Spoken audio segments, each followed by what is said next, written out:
Hello प्यारे बच्चों। आज मैं आपको एक प्यारी सी बात बताता हूँ कि जब मैं आपके बराबर था, है ना, बचपन में, तो जब कभी केमिस्ट की दुकान पे जाते थे, है ना, डॉक्टर का पर्चा लेके जब दवाई लेने जाते थे, दवाई वाले की दुकान पे, केमिस्ट की दुकान पे, तो बहुत आश्चर्य होता था, बड़ा कौतूहल का विषय होता था कि इसको याद कैसे है, इसको पता कैसे है कि ये दवाई यहाँ रखी हुई है। इतने सारे छोटे छोटे डिब्बे होते थे, है ना, उनमें इतनी सारी दवाइयाँ कि इसको याद कैसे रहता है। वो जो मालिक होता है वो नाम बोलता है और वो जो उसका कर्मचारी होता है वो फट से जाके और वो उसी डिब्बे पे हाथ रखता है और उसमें से दवाई निकाल के दे देता है। तो बड़ा आश्चर्य होता था उसको, है ना, उसके बारे में। ऐसे ही आपने देखा होगा जो परचूने की दुकान होती हैं, है ना, उसमें हम जब सामान लेने जाते हैं, ग्रॉसरी स्टोर जो होता है, तो जो सामान हमें चाहिए होता है तो तुरंत उसका जो हेल्पर होता है, जो जो व्यक्ति सामान निकाल के देता है उसकी सेठ की दुकान पे, वो उसी जगह पे जाता है और फट से निकाल के दे देता है ना। तो ये सब कैसे संभव होता है ना। अब तुम सोचो कि जिनके घरों में चीज़ें बड़ी व्यवस्थित रहती हैं, है ना, तो वो जैसे ही आपने मम्मी से मांगा कि मम्मी मेरी ये चीज़ कहाँ है, तो अगर मम्मी ने उसको सब व्यवस्थित तरीके से रखा है तो वो वहीं जाके वो ढूंढ के दे देगी। और कई घरों में क्या होता है बड़ा अस्त व्यस्त होता है, कोई चीज़ कहीं रख दी, कोई चीज़ कहीं रख दी, फिर जब जब उसकी ज़रूरत पड़ती है तो फिर उसका ढूंढा खपोरी होती है घर के अंदर, है ना, और आधा बहुत सारा समय उसी में निकल जाता है और फिर दिमाग खराब उल्टा हो जाता है, ठीक है ना। तो ऐसे ही बच्चों विज्ञान के अंदर, है ना, हमको पता ही है कि ये जो हमारे आसपास जितने भी जो पदार्थ हमको दिख रहे हैं, है ना, ये किससे बने हैं? तत्वों से बने हैं, है ना। तत्वों से क्या बनते हैं?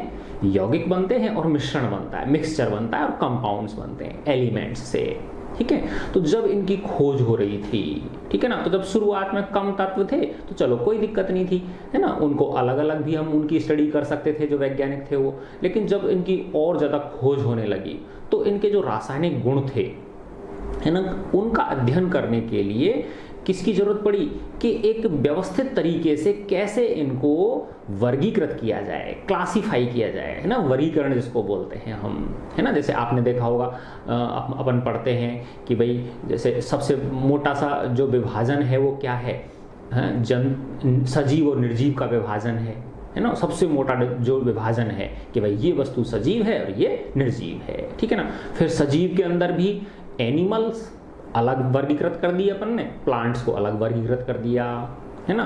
फिर एनिमल्स में भी स्तनधारी जो होते हैं, जो दूध पिलाते हैं अपने बच्चों को, वो अलग हो गए, है ना। और जो वैसे होते हैं अलग, जो बिना स्तनपाई जो होते हैं वो अलग होते। कुछ जैसे अंडे देते हैं उनको हम अलग तरह से विभाजित करते हैं, और जो जिनमें सीधे बच्चे का जन्म होता है उनको अलग तरह से विभाजित कर दिया। ऐसे ही प्लांट्स में है कि भाई जो पौधे जल में रहते हैं उनको अलग तरह से हम विभाजित करते हैं, है ना, जो मरुस्थल में पाए जाते हैं, है ना।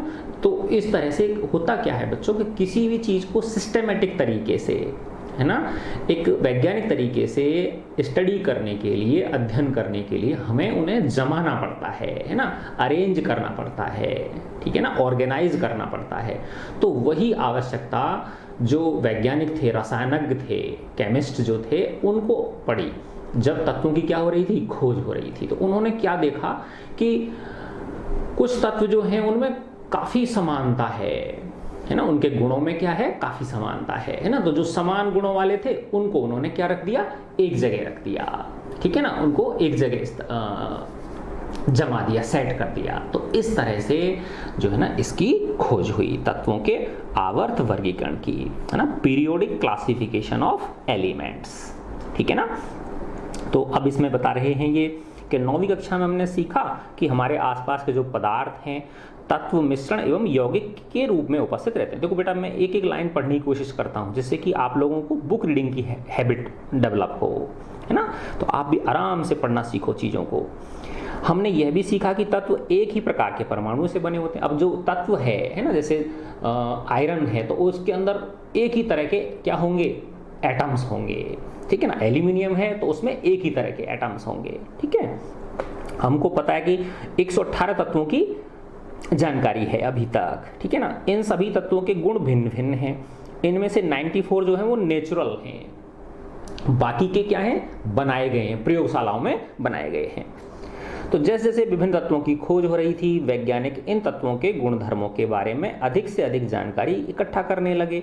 उन्हें तत्वों की इन जानकारियों को व्यवस्थित करना बड़ा ही कठिन लगा कि इतने सारे तत्वों को कैसे अरेंज करें, कैसे इनको ऑर्गेनाइज करें। उन्होंने इन गुणधर्मों में ऐसा एक प्रतिरूप ढूंढना प्रारंभ कर दिया। प्रतिरूप का मतलब होता है पैटर्न, है ना। एक ऐसा पैटर्न ढूंढना आरंभ कर दिया जिसके आधार पर इतने सारे तत्वों का आसानी से अध्ययन किया जा सके, है ना। तो अब आपके समझ में आ गया होगा कि तत्वों के आवर्त वर्गीकरण की, पीरियोडिक क्लासिफिकेशन ऑफ एलिमेंट्स की हमें जरूरत क्यों पड़ेगी, ठीक है। अब है अव्यवस्थित को व्यवस्थित करना, तत्वों के वर्गीकरण के प्रारंभिक प्रयास, है ना। अब देखो बच्चों कि शुरू में क्या होता है, कोई चीज़ बहुत ही वैसी होती है, मोटे रूप में होती है, फिर जैसे जैसे वैज्ञानिक प्रगति होती है उसमें क्या होता है, एक तरह से परिशोधन होता चला जाता है ना, उत्कृष्ट होती चली जाती है ना। जैसे आपको पता है कंप्यूटर जो है ये पहले कितना बड़ा है पता है आप लोगों को, जैसे ऐसे समझो 2-2, 3-3 या 4-4 कमरे के बराबर बड़ा होता था एक ही कंप्यूटर, है ना। बहुत बड़ी बड़ी मशीनें होती थी, गर्म हो जाता था वो भयंकर वाला, है ना। और उसको ऑपरेट करने के लिए 2-2, 3-3 आदमी लगे थे। यानी ऐसे समझो आपके 3 मकानों के बराबर कंप्यूटर, अकेला कंप्यूटर हुआ करता था। और आज उसमें क्या होता गया, एडवांसमेंट होता गया और आज हम कहाँ पे पहुँच गए, है ना, मोबाइल पे आ गए, है ना। एक छोटा सा मोबाइल हम हमारी जेब में, एक मोबाइल क्या है, कंप्यूटर है, उसको लेके हमारी जेब में लेके हम घूमते रहते हैं। तो कहाँ 2 या 3 कमरों के बराबर बड़ा, इतना बड़ा कंप्यूटर किस में सिमट गया, एक छोटे से मोबाइल हैंडसेट के रूप में सिमट गया, ठीक है ना। तो अव्यवस्थित को क्या करना, व्यवस्थित करना, है ना।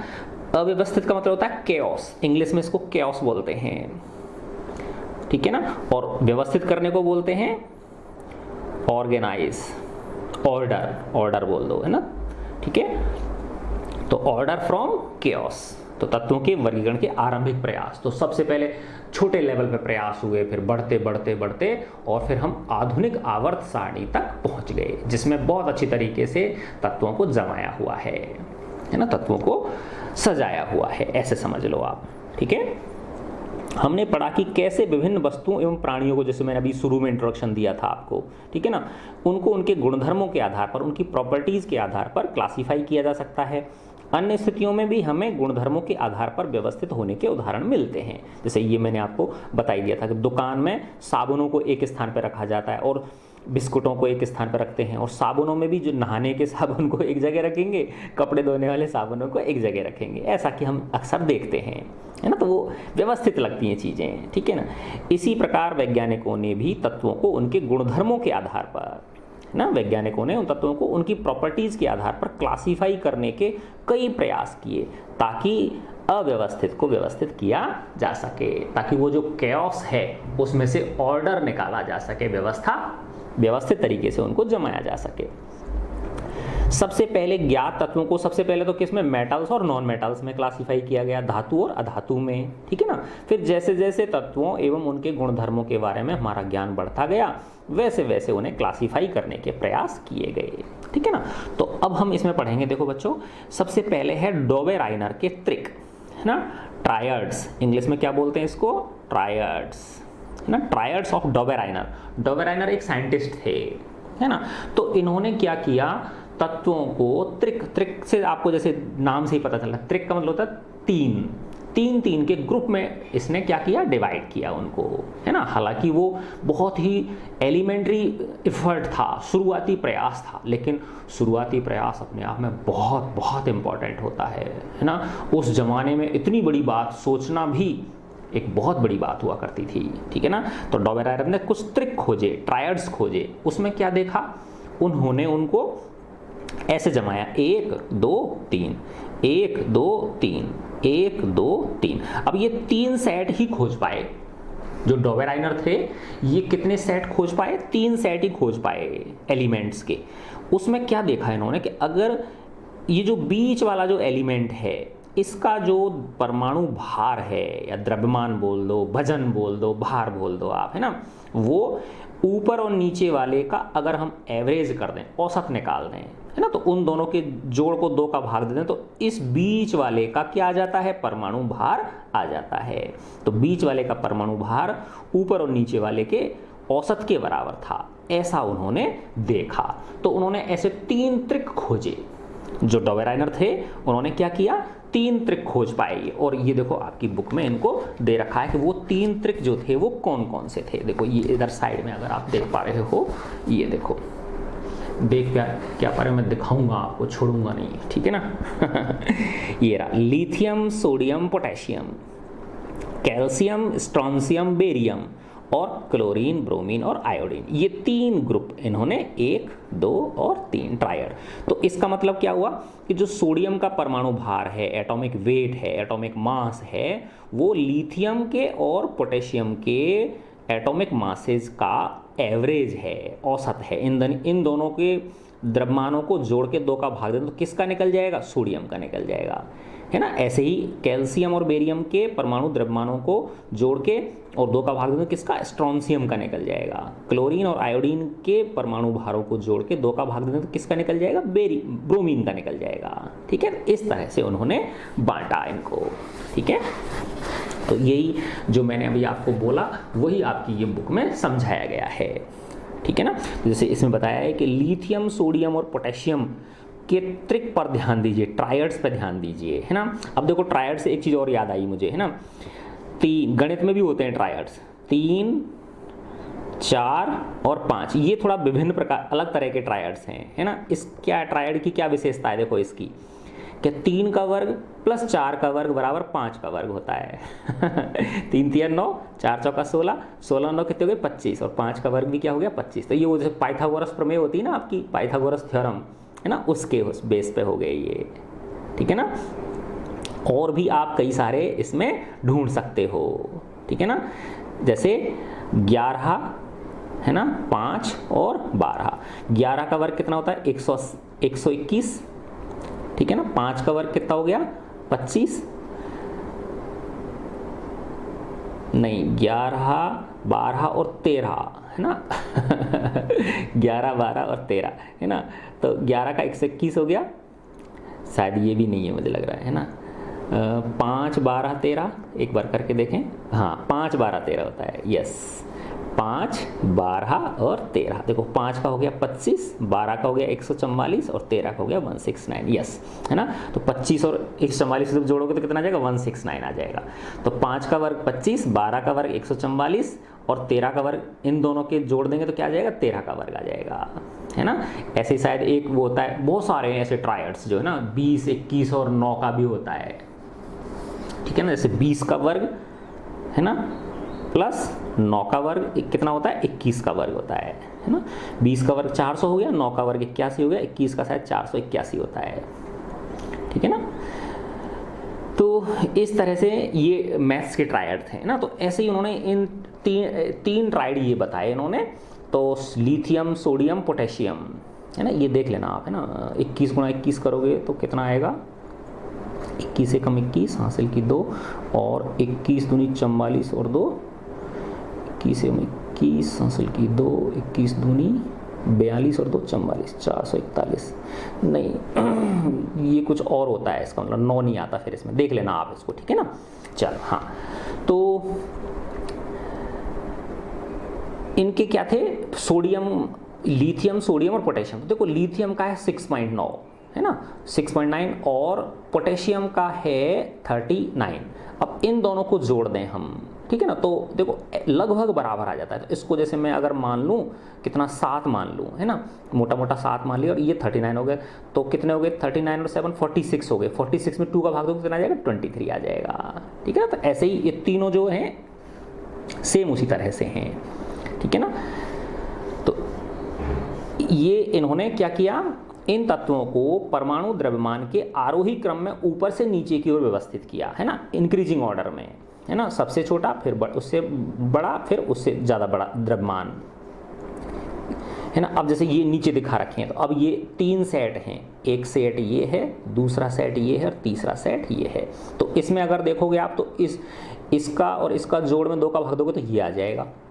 इसके और इसके जोड़ में 2 का भाग दोगे तो ये आ जाएगा, लेकिन इसके और इसके जोड़ में 2 का भाग देने पे ये नहीं आएगा। तो इसका मतलब ये डॉबेराइनर का त्रिक नहीं है, ये है और ये है, ठीक है ना। तो इस तरह से ये हो गया।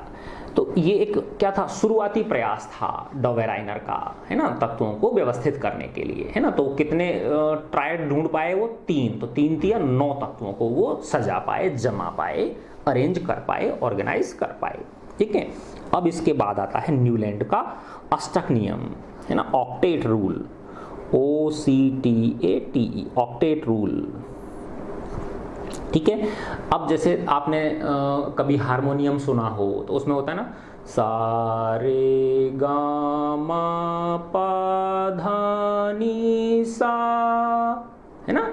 तो ये स्वर होते हैं, संगीत के क्या होते हैं बच्चों, स्वर होते हैं ये, है ना। तो इन्होंने ये देखो, जो विज्ञान है और जो प्रकृति है, ये बड़ा ही सुंदर सामंजस्य है इन दोनों का। तो इन वैज्ञानिक ने, जो ये न्यूलैंड थे, इन्होंने देखा कि अगर हम तत्वों को, एलिमेंट्स को उनके बढ़ते हुए एटॉमिक मास के हिसाब से जमा दें, यानी जैसे पहले जिसका कम है द्रव्यमान मान लो, अभी तुम समझने के हिसाब से वजन मान लो, क्या फर्क पड़ रहा है उसको, है ना, भार मान लो उसका, ठीक है ना, वेट। तो हल्का वाला सबसे हल्का पहले, फिर उससे भारी उसके बाद, फिर उससे भारी उसके बाद, फिर उसके भारी उसके बाद, ऐसे जमाया उन्होंने उसको, है ना, ऑर्गेनाइज किया, ठीक है ना। तो उन्होंने देखा कि हर 8वां तत्व पहले तत्व से गुणों में समान है। काफी कुछ जो फिजिकल प्रॉपर्टीज हैं वो, और जो उसकी केमिकल प्रॉपर्टीज हैं उनमें बहुत कुछ समानता है ना।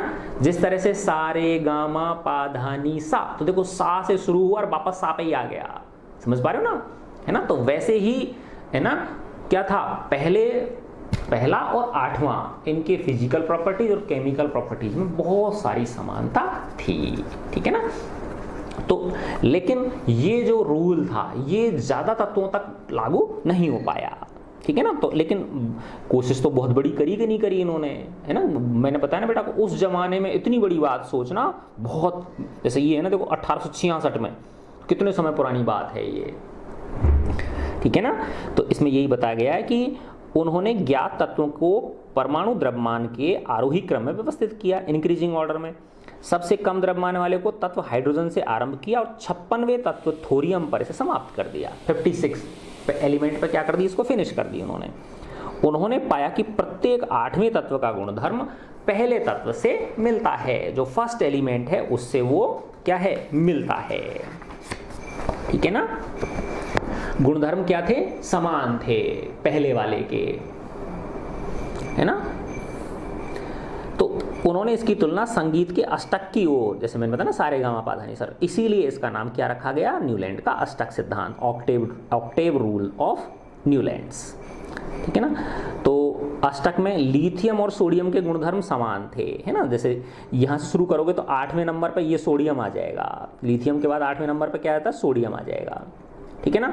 बेरिलियम के बाद 8वें नंबर पर मैग्नीशियम आ जाएगा, बोरॉन के बाद एल्यूमिनियम आ जाएगा 8वें नंबर पे, कार्बन के बाद सिलिकॉन।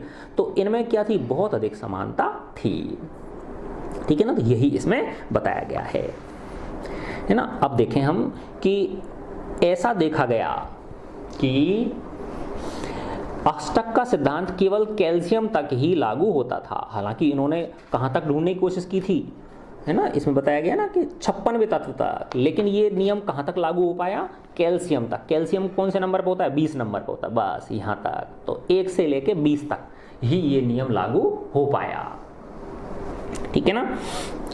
क्योंकि कैल्शियम के बाद प्रत्येक 8वें तत्व का गुणधर्म पहले से नहीं मिलता था, कोई बात नहीं, लेकिन शुरुआती एक तरह से बहुत बड़ी बात थी ये। न्यूलैंड की कल्पना की थी कि प्रकृति में केवल 56 तत्व विद्यमान है और भविष्य में कोई तत्व नहीं मिलेगा, ऐसी भविष्यवाणी कर दी उन्होंने उनके विवेक के हिसाब से। लेकिन बाद में कई तत्व खोजे गए जिनके अष्टक सिद्धांत से मेल नहीं खाते थे उनके गुण, है ना। फिर है, अपनी सारणी में इन तत्वों को समंजित करने के लिए, अरेंज करने के लिए न्यूलैंड्स ने 2 तत्वों को एक साथ रख दिया, है ना, और कुछ असमान तत्वों को एक स्थान पर रख दिया, ठीक है ना। तो आप इसमें क्या कर सकते हो, ये कह रहे हैं ढूंढ सकते हो, देखो ये कोबाल्ट निकल को, है ना, लेकिन इनकी जो प्रॉपर्टीज है वो क्लोरीरियम और इनसे मेल नहीं खाती। ये क्या है, मेटल हैं, ये किससे हैं, आयरन से मेल खाते हैं। तो ये थोड़ी सी क्या थी बेटा, इसकी कमियां थी, है ना, तो न्यूलैंड के ऑक्टेव रूल की, ठीक है ना। जैसे इसमें बताया कोबाल्ट और निकल एक साथ में हैं और इनको उसी स्तंभ में रख दिया जिसमें फ्लोरीन, क्लोरीन, ब्रोमीन है, जबकि इनके गुणधर्म क्या है उन दोनों से अलग हैं, है ना। आयरन को कोबाल्ट निकल से दूर रखा गया, जबकि इनमें क्या है, आयरन कोबाल्ट निकल के गुणों में क्या है, समानता है ना। फिर है इस प्रकार न्यूलैंड का अष्टक सिद्धांत केवल जो हल्के एलिमेंट्स थे, है ना, जो लाइट एलिमेंट्स थे, उन पर ही ठीक तरह से लागू हो पाया। नोबल गैसों की खोज के पश्चात अष्टक सिद्धांत अप्रासंगिक हो गया, है ना, इसने अपनी रिलेवेंस खो दी, ठीक है। तो लेकिन बात वही है बेटा, देखो कि कोई चीज़ उस जमाने में इतनी बड़ी बात कहना भी बहुत बड़ी बात होती थी, ठीक है। अब इसके बाद तीसरे नंबर पे आते हैं मेंडली। बहुत बहुत शानदार, इतना शानदार प्रयास किया था इन वैज्ञानिक ने, और इनकी एक बहुत प्यारी सी बात है बच्चों, है ना, वो मैं आपको शेयर करता हूँ कि देखो ये जो थे अपना सारा क्रेडिट अपनी माँ को देते हैं, है ना, कि इनकी जो माँ थी वो इतनी डेडिकेटेड थी इनके लिए, इनके प्रति, मेंडलीव के प्रति, वो कि वो जब से ये बचपन से ही इनको, है ना, कहाँ कहाँ लेके नहीं गई, पूरा देश विदेश तक जहाँ भी जो भी वैज्ञानिक थे उन सब से मिलवाती थी, उनको प्रयोग करने के लिए जो भी सामग्री चाहिए होती थी वो, यानी उस महिला ने, बेचारी ने अपनी सारी संपत्ति जो थी वो अपने इस बच्चे के ऊपर लगा दी, है ना। एक तरह से उसकी हमेशा छाया बन के रहती थी, उसकी हेल्प करने के लिए रहती थी। तो उन्होंने अपनी माँ को एक तरह से ट्रिब्यूट लिखा है। क्या लिखा है, देखो ये मैं यहाँ दिखाता हूँ आपको। उन्होंने मुझे उदाहरण देकर समझाया, सी एक्सप्लेन्ड विद एग्जाम्पल्स, प्यार से समझाया, विद लव एंड, और अपने से संसाधनों और जो उनकी जो रिमेनिंग उनके पास जो भी रिसोर्सेज थे वो सब उन्होंने व्यय कर दिए, खर्च कर दिए, ठीक है ना। और वो कहाँ गई, मेरे साथ विभिन्न स्थानों पर गई। She went with me to very very many places. वह जानती थी कि विज्ञान की मदद से, है ना, she knew that with the help of science, बिना हिंसा के, विदाउट एनी वायलेंस, लेकिन प्यार एवं दृढ़ता से, अंधविश्वास, but with love and determination, है ना, हम किस किस को दूर कर सकते हैं, अंधविश्वास, सुपरस्टिशंस, है ना, अनट्रूथ्स, और जो गलतियां हैं उनको क्या कर सकते हैं, हम दूर कर सकते हैं। तो देखो बच्चों, कहने का मतलब में ये है बेटा कि हमारे विकास में सबसे बड़ा जो योगदान होता है वो हमारे पेरेंट्स का होता है, ठीक है ना। पेरेंट्स के बाद आते हैं टीचर्स, आते हैं टीचर्स के बाद फिर हमारा समाज आता है ना। तो हम अगर अच्छे पेरेंट्स के घर हमने जन्म लिया है तो हम बहुत बड़े सौभाग्यशाली हैं, ठीक है ना। और यदि दुर्भाग्यवश जितने अच्छे पेरेंट्स हमें नहीं मिल पाए, जितने होने चाहिए, कोई बात नहीं, उन पे तो हमारा बस नहीं है, जैसे हैं वो हमारे हैं, है ना। हमें बेटा उनका जो है ना आदर करना चाहिए, सम्मान करना चाहिए, और अगर कोई गलती है तो थोड़ा सा गुस्से से नहीं, प्यार से बताना चाहिए उनको, है ना। क्योंकि आजकल जो है ना बेटा, किसी को भी आप गुस्सा होकर बताओगे तो वो डिफेंस मोड में चला जाता है, फिर वो आपकी बात सुनने के बजाय आपकी बात को काटने पे उसका ध्यान रहता है फिर। और अगर आप प्यार से समझाओगे किसी को तो वो आपकी बात शायद सुन ले, है ना। लेकिन अगर आपका एटीट्यूड जो है वो गुस्से वाला है ना, लड़के समझा रहे हो आप, तो फिर वो नहीं समझेगा, फिर वो तुरंत जो है ना वो बचाव की मुद्रा में चला जाएगा और वो काट के मैं कैसे काटूं इसके शब्दों को, आपके शब्दों पे वो ध्यान नहीं देगा, ठीक है ना। तो ये छोटी छोटी बातें हैं। तो इन्होंने आवर्त सारणी को बहुत बहुत अच्छी तरह से व्यवस्थित किया, है ना, ये जो थे। और ये पता क्या करते थे, जो विभिन्न तत्व थे, जैसे उस समय जितने भी जो ज्ञात तत्व थे उतने इन्होंने कार्ड बना लिए, है ना। देखो कितने सिस्टमेटिक तरीके से काम किया मेंडलीव ने, कार्ड बना लिए, है ना। और उन कार्डों पे उनके गुण रख लिए, प्रॉपर्टीज जो है ना, जो उनके केमिकल प्रॉपर्टीज थी, फिजिकल प्रॉपर्टीज थी, वो लिख दी, ठीक है। फिर क्या किया कि जो तत्व समान गुणधर्म थे उनको एक साथ स्टेपल कर दिया। स्टेपलर होता है ना, जैसे पंच कर देते हैं अपन वैसे पंच कर लिया, और फिर ऐसे जमा लिया, ये इस तरह से जमा लिया। तो क्या बन गई, आवर्त सारणी बन गई। किसकी? मेंडलीव की। ठीक है ना। तो बहुत अच्छा प्रयास जो है इन्होंने किया था। और एक अभी अपन पढ़ेंगे कि एक बहुत बड़ी भविष्यवाणी भी कर दी थी। उस समय कुछ तत्व ज्ञात नहीं थे, है ना, पता नहीं था उन एलिमेंट्स का। उनके लिए पता है इन्होंने खाली स्थान छोड़ दिया। देखो क्या कितने बड़े साइंटिस्ट थे ये। खाली स्थान छोड़ दिया कि हाँ इन जगहों पे बाद में दूसरे तत्वों की खोज होगी। ठीक है ना। और जब बाद में जब वो तत्व खोजे गए तो जो उन्होंने कल्पना की थी उनसे बहुत बहुत मेल खाते थे उनके रासायनिक और उनके भौतिक गुण। तो इतने बड़े साइंटिस्ट ये थे मेंडलीव। ठीक है ना। तो अब हम पढ़ते हैं इनका अव्यवस्थित से व्यवस्थित करना, ऑर्डर फ्रॉम केओस, मेंडलीव की आवर्त सारणी। न्यूलैंड के अष्टक सिद्धांत के अस्वीकार होने के बाद भी कई वैज्ञानिकों ने ऐसे प्रतिरूपों की खोज जारी रखी, ऐसे पैटर्न्स की उन्होंने जो खोज थी वो जारी रखी जिससे तत्वों के गुणधर्मों का उनके परमाणु द्रव्यमान के साथ संबंध स्थापित हो सके। है ना। देखो अब मैं यहाँ तक जो है ना, मेंडलीव जो है यहाँ तक जो आवर्त सारणी है बेटा, इनमें तत्वों को परमाणु द्रव्यमान के हिसाब से, है ना, कम परमाणु द्रव्यमान है उसको सबसे पहले, फिर उससे बड़े को उसके बाद, उससे बड़े को उसके बाद, ऐसे जमाया, है ना। लेकिन बाद में जो आधुनिक आवर्त सारणी है, मॉडर्न पीरियोडिक जो टेबल है, उसमें परमाणु द्रव्यमान के बजाय किसको आधार माना? परमाणु क्रमांक को आधार माना, है ना। तो अभी अपन और पढ़ेंगे तो और अच्छी तरह समझ में आ जाएगा। ठीक है ना। तो तत्वों के वर्गीकरण का मुख्य से देखो आ गया ना, जो मुख्य श्रेय है रूसी रसायनज्ञ दिमित्री इवानोविच मेंडलीव, है ना। इवानोविच, अभी आपकी इंग्लिश में एक लेसन है, लास्ट में है, ड्रामा है, उसमें भी आता है इवानोविच। तो ये जो इवानोविच जो है ना, ये रसिया के अंदर बड़ा पॉपुलर नेम है। तत्वों की आवर्त सारणी के प्रारंभिक विकास में उनका प्रमुख योगदान रहा। उन्होंने अपनी आवर्त सारणी में तत्वों को उनके मूल गुणधर्म, परमाणु द्रव्यमान तथा रासायनिक गुणधर्मों में समानता के आधार पर अरेंज किया। ठीक है। अब इसमें बताया गया कि जब मेंडलीव ने अपना कार्य आरंभ किया था उस समय 63 तत्व ज्ञात थे, 63 एलिमेंट्स। अभी हमने देखा अभी कितने हैं, 118 तत्वों की खोज हो चुकी है। मेंडलीव के टाइम तक कितने 63 जो है ना वो नोन थे। उन्होंने तत्वों के परमाणु द्रव्यमान एवं उनके भौतिक तथा रासायनिक गुणधर्मों के बीच संबंधों की खोज की। ठीक है ना। उनका अध्ययन किया, संबंधों का क्या किया उन्होंने? अध्ययन किया।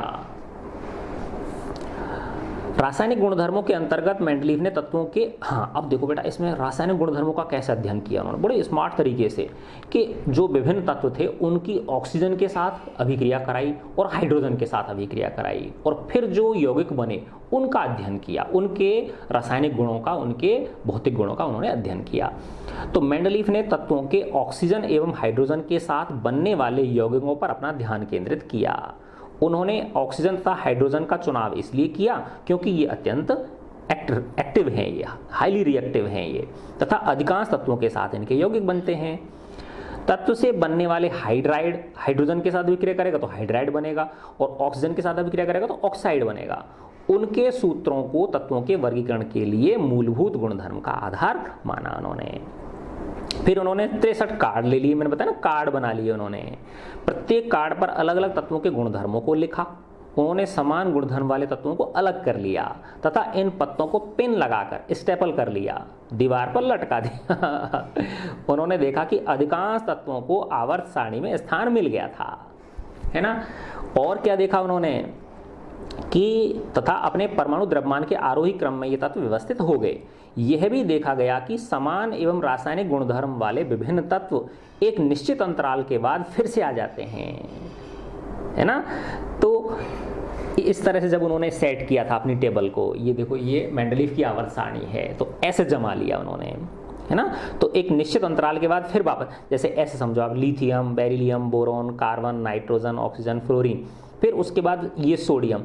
तो लिथियम और सोडियम के गुणों में क्या थी? बहुत बड़ी समानता थी। तो ऐसे क्या है, एक क्रम के बाद फिर वापस लौट के यहाँ आ गए, फिर जाओगे फिर वापस लौट के यहाँ गए। इसको Na के बाद ऐसे गए, फिर वापस पोटेशियम पे आए, तो इसके गुणों में समानता हो गई। ऐसे ही बेरिलियम, मैग्नीशियम, कैल्शियम, इनके गुणों में समानता थी। बोरॉन, एल्यूमिनियम, स्कैंडियम, इनके गुणों में समानता थी। ठीक है ना, ये कहना चाह रहे हैं ये। तो इसी आधार पर मेंडलीव ने आवर्त सारणी बनाई। ठीक है ना, जिसका सिद्धांत ये है कि तत्वों की जो प्रॉपर्टीज होती हैं उनके परमाणु द्रव्यमान का आवर्त फलन होते हैं। ठीक है ना, the property of elements are the function of atomic masses. किसके फलन है वो? परमाणु द्रव्यमान के। अच्छा, अब इसमें देखो कि दो चीज हैं। देखो, एक तो ऐसे, इसको हम रो बोलते हो ना आप लोग, पंक्ति बोलते हो, है ना, और इसको क्या बोलते हो आप लोग ऊपर से नीचे, तो इसको स्तंभ बोलते हो, कॉलम जिसको बोलते हैं। ठीक है ना, तो इनको ऊपर से नीचे जो चलते हैं इनको समूह कहा उन्होंने। क्या कहा इनको? समूह कहा, ग्रुप। ठीक है ना, ऊपर से नीचे। और लेफ्ट से राइट जो है इसको उन्होंने आवर्त कहा। क्या कहा? आवर्त, पीरियड, PERIOD, पीरियड कहा, और इनको ग्रुप कहा। ठीक है ना, देखो इसमें यही बताया गया है। मेंडलीफ की आवर्त सारणी में ऊर्ध्व स्तंभ को ग्रुप, है ना, जो वर्टिकल कॉलम थे उनको क्या कहा उन्होंने? ग्रुप कहा। ठीक है ना, वर्टिकल कॉलम्स को, तथा क्षैतिज पंक्ति जो हॉरिजॉन्टल रोज थी उनको पीरियड कहा, आवर्त कहा, है ना। तो ये सारणी किसकी है? ये मेंडलीफ की आवर्त सारणी है। ठीक है ना, अब इसमें देखेंगे अपन बहुत अच्छी अच्छी चीजें इसमें बताई गई हैं। तो इसमें ये है कि भाई इसकी क्या विशेषताएं थी और क्या इसके जो है ना कमियां रह गई थी। देखो, कमी रहना कोई बहुत बड़ी बात नहीं है ना। उस समय पे इतनी बड़ी चीज सोचना, देखो मैं बार बार वही कह रहा हूँ आपको, है ना, कमियां निकालना तो बहुत आसान है, ठीक है ना, लेकिन उस समय के हिसाब से इतना बड़ा वो सिस्टम दे देना कोई छोटी चीज नहीं है। ठीक है ना, तो अब हम इसमें यहाँ पे आते हैं, मेंडलीफ की आवर्त सारणी की उपलब्धियां। देखो, उपलब्धियां मैंने मोटे तौर पे आपको बता दी थी कि क्या क्या उनकी उपलब्धियां इसमें थी। तो उन्होंने अधिक द्रव्यमान वाले तत्वों को, है ना, कभी कभी कम द्रव्यमान वाले तत्वों से पहले रखना पड़ा, है ना, जिससे कि क्या हो, समान गुण वाले तत्व एक ही कॉलम में आ जाएं। ठीक है ना, क्रम इसलिए उलटना पड़ा ताकि समान गुणधर्म वाले तत्वों को एक साथ रखा जा सके। उदाहरण के लिए कोबाल्ट का, है ना, 58.9 है, सारणी में निकल का कितना है? 58.7 है। लेकिन अब जैसे नियम के हिसाब से तो जो ज़्यादा परमाणु द्रव्यमान है वो बाद में आना चाहिए, कम वाला पहले आना चाहिए, लेकिन इसमें क्या किया उन्होंने? कोबाल्ट को निकल से पहले रखा, है ना, क्योंकि कोबाल्ट जिस उसमें आ रहा था, ग्रुप में आ रहा था, उसमें रखने से ही ऊपर वालों से उसकी, ऊपर नीचे वालों से उसके समानता बन पाती थी। ठीक है ना, जैसे इसमें देखो ये 58.9 और इसका कोबाल्ट और निकल का उदाहरण दिया है। देखो यहाँ इस वाली टेबल में जब आप देखोगे तो ढूंढो, देखो कोबाल्ट और निकल कहाँ है ना, मेटल्स मिलेंगे आयरन वाले उसमें। ये रहा, देखो ये कोबाल्ट है ना, कोबाल्ट और निकल। ठीक है, कोबाल्ट का कितना है? 58.93 और इसका कितना है? 58.71। तो हालांकि इसको पहले लिखना चाहिए था, इसको बाद में लिखना चाहिए था, लेकिन इसलिए नहीं लिखा क्योंकि इसके गुणों की समानता इनसे ज़्यादा थी, इस वाले ग्रुप वालों से।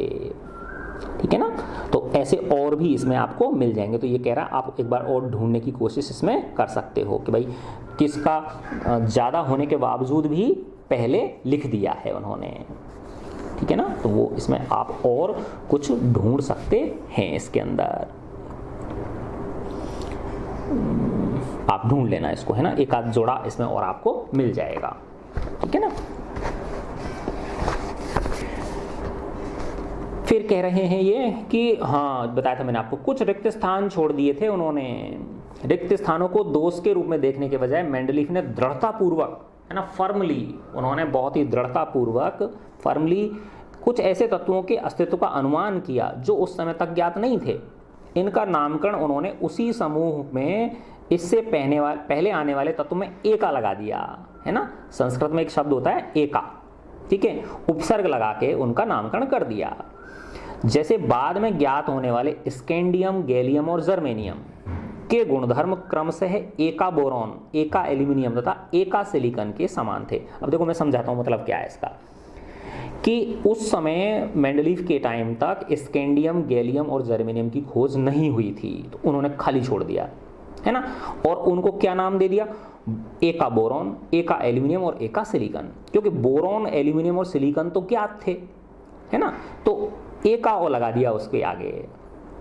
है ना। लेकिन जब बाद में इनकी खोज हुई, है ना, किसकी, स्कैंडियम, गैलियम और जर्मेनियम की, है ना, तो जो उसने अनुमान लगाया था उससे उसकी बहुत ज़्यादा समानता निकली, ठीक है ना। तो देखो इस टेबल में आपको मैं सब दिखाता हूँ, है ना, ये कौन कौन से बता रहा है, स्कैंडियम, गैलियम और जर्मेनियम। देखो यहाँ पे स्कैंडियम, गैलियम और जर्मेनियम, है ना, ये रहा देखो, स्कैंडियम, ये गैलियम, है ना, और जर्मेनियम, है ना। देखो स्कैंडियम ये इस बोरॉन, है ना, बी क्या होता है, बोरॉन, तो उस समय तक ये स्कैंडियम की खोज नहीं हुई थी, है ना, स्कैंडियम की खोज नहीं हुई थी, तो इस जगह पे उन्होंने क्या लिख दिया, एका बोरॉन लिख दिया, है ना। फिर है गैलियम, गैलियम की खोज नहीं हुई थी, गैलियम की जगह उन्होंने क्या लिख दिया, एका एल्यूमिनियम लिख दिया, है ना। और जर्मेनियम जो है इसकी जगह पे एका सिलिकॉन लिख दिया, ठीक है ना। तो कितनी बड़ी बात थी कि उन्होंने इतना बड़ा एक पूर्वानुमान लगा दिया, प्रेडिक्शन लगा दिया, है ना। फिर इसमें आपकी बुक में दिखाएगा कि जब बाद में खोजा तो उसमें बहुत ज़्यादा समानता निकली, है ना। जैसे एक उदाहरण आपकी बुक में इसमें दे भी रखा है, ये रहा देखो, है ना, एका एल्यूमिनियम तथा गैलियम के गुणधर्म। तो गैलियम तो बाद में खोजा गया और उन्होंने क्या नाम रखा था उसका, एका एल्यूमिनियम। तो उन्होंने ये प्रेडिक्शन की थी कि उसका परमाणु द्रव्यमान 68 होगा, एका एल्यूमिनियम का जो ऑक्साइड का सूत्र होगा, ई का मतलब है एका, तो E2O3 होगा, है ना। लेकिन बाद में जब गैलियम खोज लिया गया तो उसका सूत्र क्या आ गया, Ga2O3, गैलियम तो देखो सेम है ना, E2O3 तो Ga2O3। उसके क्लोराइड का सूत्र उन्होंने क्या प्रेडिक्ट किया था, ECl3, एका और क्लोरीन के 3, है ना। तो इसमें देखो GaCl3, कितनी मतलब एग्जैक्ट उन्होंने एक वो कल्पना कर दी थी, भविष्यवाणी दे दी थी, ठीक है ना। तो इससे मेंडलीव की आवर्त सारणी की परिशुद्धता और उपयुक्तता के ठोस प्रमाण मिल गए, है ना। मेंडलीव के अनुमान की असाधारण सफलता के कारण रसायनज्ञों ने उनकी आवर्त सारणी को न केवल स्वीकार किया अपितु उसको इस सिद्धांत की अवधारणा का सृजक भी माना, है ना। फिर अब इनकी खोज बाद में हुई थी उत्कृष्ट गैसों की, हीलियम, नियोन, आर्गन, है ना। तो इसका उन्होंने कोई पहले भी कई संदर्भों में इनका उल्लेख किया गया है। इन गैसों का पता बाद में चला क्योंकि ये अक्रिय थी, है ना, इनकी मात्रा वायुमंडल में क्या थी, कम थी, और अब उन्होंने उनके लिए एक अलग से लास्ट में एक ग्रुप बना दिया गया, तो एक तरह से वो डिस्टर्ब भी नहीं हुई, है ना। तो मेंडलीव की आवर्त सारणी की एक विशेषता यह भी थी कि जब इन गैसों का पता चला तब पिछली व्यवस्था को छेड़े बिना ही इन्हें नए ग्रुप में रख दिया गया। तो लास्ट जो ग्रुप था, है ना, उसमें इन इनर्ट गैसेस को रख दिया गया। अब इसमें बताया गया कि मेंडलीव की इसकी कुछ सीमाएं थी, लिमिटेशन। देखो कमी नहीं, नाम नहीं दिया इसको, कमियां कहना अलग बात होती है ना, हमें क्या कहनी चाहिए, लिमिटेशंस कहनी चाहिए, सीमाएं कहनी चाहिए, ठीक है ना। तो सबसे पहली चीज़ तो कि हाइड्रोजन का इलेक्ट्रॉनिक विन्यास क्षार धातुओं से मिलता है। जो क्षार धातु होती हैं जैसे सोडियम है, पोटेशियम है, इनको क्षार धातु बोलते हैं, ठीक है ना, एल्कली मेटल्स बोलते हैं इनको। क्षार धातुओं की भांति हाइड्रोजन में भी, है ना, क्षार धातुओं की भांति हाइड्रोजन भी हेलोजन, ऑक्सीजन तथा सल्फर के साथ एक जैसे सूत्र वाले यौगिक बनाता है। तो जैसे जो क्षार धातु हैं हेलोजन के साथ, हेलोजन किनको बोलते हैं, क्लोरीन, ब्रोमीन, आयोडीन, हेलोजन्स के साथ अभिक्रिया करके, ऑक्सीजन के साथ अभिक्रिया करके और सल्फर के साथ अभिक्रिया करके जिस प्रकार से क्षार धातुएं यौगिक बनाती हैं, वैसे ही हाइड्रोजन भी हेलोजन के साथ, ऑक्सीजन के साथ और सल्फर के साथ अभिक्रिया करके वैसे ही जो है ना रासायनिक जो वो सूत्र हैं उस तरह के यौगिक वो बनाती हैं, है ना। तो एक तरह से अब कहने का मतलब ये कहना चाह रहा है कि हाइड्रोजन की जो गुण हैं वो क्षार धातुओं से मिलते हैं, ठीक है ना। तो जैसे इसमें यहाँ देखा है, जैसे ये HCl हाइड्रोजन का यौगिक हो गया, ठीक है ना, और ये क्या है NaCl, तो ये Na क्या है, क्षार धातु है, तो क्षार धातु क्लोरीन के साथ क्या बना रहा है, NaCl बना, तो हाइड्रोजन क्लोरीन के साथ क्या बना रही है, HCl बना रही है ना। क्षार धातु ऑक्सीजन के साथ Na2 बना रही है ना, हाइड्रोजन ऑक्सीजन के साथ H2O बना रहा है। तो देखो सेम फॉर्मूले बन रहे हैं कि नहीं बन रहे हैं। ऐसे ही सल्फर के साथ क्षार धातु Na2S बना रहा है, हाइड्रोजन H2S बना रही है ना। तो ये इसमें ये बताना चाह रहा है कि जो हाइड्रोजन है उसकी किसके साथ समानता है, क्षार धातुओं के साथ समानता है, ठीक है ना। तो ये इनकी एक वो थी और दूसरी ओर क्या है कि हैलोजन की भांति हाइड्रोजन भी द्विपरमाणु अणु के रूप में पाई जाती है ना। अब एक चीज़ तो ये हो गई कि क्षार धातुओं के समानता है, और दूसरा हैलोजन, हैलोजन क्या है, ये क्लोरीन ब्रोमीन आयोडीन है ना, ये कौन सा जो है ना वो लास्ट वाला जो ग्रुप है उसमें है, उनसे भी समानता है इनकी, इसकी हाइड्रोजन की। कैसे है कि जिस तरह से क्लोरीन का अणु क्या होता है, Cl2 होता है ना, तो वैसे ही हाइड्रोजन भी किस रूप में पाई जाती है, H2 के रूप में पाई जाती है, अणु रूप में पाई जाती है, तो उसके साथ भी समानता है। तो कहने का मतलब ये कि ये जो हाइड्रोजन है ये क्षार धातुओं के साथ भी समानता रखती है गुणों में, और जो हैलोजन है क्लोरीन ब्रोमीन आयोडीन उनके साथ भी समानता रखती है। तो इसे किस ग्रुप में रखा जाए, फर्स्ट ग्रुप में रखा जाए या लास्ट वाले ग्रुप में रखा जाए, तो ये वो चीज़ नहीं बता पाए थे मेंडलीव, है ना, ये कहना चाह रहे हैं। तो निश्चित रूप से आवर्त सारणी में हाइड्रोजन को फिक्स स्थान नहीं दिया जा सकता है, ये मेंडलीव की आवर्त सारणी की पहली कमी थी, इसकी सीमा थी, है ना। अच्छा, दूसरी चीज पहली क्या थी कि वो अपनी सारणी में हाइड्रोजन को सही स्थान नहीं दे पाए, ठीक है ना। अब इसके बाद आते हैं समस्थानिक, जिनको आइसोटोप्स बोलते हैं। क्या बोलते हैं इनको, आइसोटोप्स बोलते हैं। आइसोटोप्स क्या होते हैं बच्चों, कि कोई एक ही तत्व होता है ना, एक ही तत्व के होते हैं ये आइसोटोप, जिनके परमाणु क्रमांक तो समान होता है लेकिन परमाणु भार अलग होता है ना। समझ गए ना बात, यानी उनमें प्रोटॉन्स की संख्या तो क्या होती है, समान होती है ना। तो प्रोटॉन समान है तो इलेक्ट्रॉन भी समान होंगे, लेकिन न्यूट्रॉन्स की जो संख्या है वो अलग अलग होती है, तो उसके न्यूट्रॉन की संख्या के आधार पर क्या होता है, उनका भार अलग होता है। तत्व वही है, एक ही है। अब चूंकि भार अलग हो गया तो अब मेंडलीव ने तो परमाणु भार के हिसाब से उनको सेट किया था आवर्त सारणी को, तो भार अलग अलग है तो फिर उनको अलग अलग ग्रुप में रखना पड़ेगा, है ना। तो इसलिए ये एक दिक्कत और आ गई थी, और वो किसकी थी, समस्थानिकों को कैसे अरेंज किया जाए, है ना। तो यही इसमें बताया गया है। मेंडलीव के तत्वों के आवर्त वर्गीकरण तैयार होने के पर्याप्त समय बाद समस्थानिकों का पता चला। हम जानते हैं कि किसी समस्थानिकों के रासायनिक गुणधर्म तो समान होते हैं, लेकिन उनके परमाणु द्रव्यमान क्या होते हैं, भिन्न होते हैं। रासायनिक गुणधर्म क्यों समान होते हैं, क्योंकि वो तत्व तो एक ही है, तत्व तो वही है, सेम है, ठीक है ना। आपने कई सारे समस्थानिक पढ़े होंगे, जैसे क्लोरीन का होता है एक 35 होता है, एक 37 होता है ना। जैसे एक हाइड्रोजन के भी 3 समस्थानिक होते हैं, 1H1 1H2 और एक और होता है, ठीक है ना। हाइड्रोजन, ड्यूटीरियम, है ना, ट्रीटियम, कुछ इस तरह से होते हैं, ठीक है ना। ऐसे और भी कई सारे तत्व होते हैं जिनके क्या होते हैं, समस्थानिक होते हैं, ठीक है। तो इस प्रकार सभी तत्वों के समस्थानिक मेंडलीव के आवर्त नियम के लिए एक चुनौती थी। दूसरी समस्या यह थी कि एक तत्व से दूसरे तत्व की ओर आगे बढ़ने पर परमाणु द्रव्यमान नियमित रूप से नहीं बढ़ते, है ना। परमाणु द्रव्यमान गैप होता है इनमें, है ना। जैसे अभी देखो ये वाला ये टेबल है ना, जैसे ये 6.9 है, उसके बाद 9 पे आ गया, फिर 10 पे आ गया, फिर 12 पे आ गया, 14, तो कंटिन्यूअस नहीं है ना। लेकिन जो आधुनिक आवर्त सारणी है उसमें क्या है, परमाणु क्रमांक 1, फिर 2 3 4 5, जैसे हाइड्रोजन का 1 हो गया, हीलियम का 2 हो गया, है ना, लिथियम का 3, है ना, बेरिलियम का 4, बोरॉन का 5, कार्बन का 6। तो उसमें क्या है, कंटिन्यूटी है, लेकिन यहाँ आपको कंटिन्यूटी नहीं दिख रही, ठीक है ना। तो एक ये इसमें सीमा थी। तो इसके लिए ये अनुमान लगाना कठिन हो गया कि दो तत्वों के बीच कितने तत्व खोजे जा सकते हैं, ठीक है ना। विशेषकर जब भारी तत्वों पर विचार करते हैं तो कठिनाई आती है ना। तो ये क्या हो गई बेटा, मेंडलीव की आवर्त सारणी। देखो कितनी इंपॉर्टेंट उन्होंने तरीके से, बहुत ही शानदार तरीके से उन्होंने आवर्त सारणी को व्यवस्थित कर दिया था, तत्वों को व्यवस्थित कर दिया था। हाँ, अब इसमें देखो एक चीज ये और मैं बताना भूल गया आपको। देखो बच्चों कि ये जो मेंडलीव की आवर्त सारणी, इसमें आप देखो ये R2O है ना, ये ऑक्साइड के सूत्र हैं। R2O प्रथम ग्रुप के लिए, दूसरे ग्रुप के लिए RO, तीसरे के लिए R2O3, चौथे के लिए RO2, पांचवें के लिए R2O5। ये बच्चों के समझ में नहीं आते हैं ना, मैं समझाता हूँ आपको।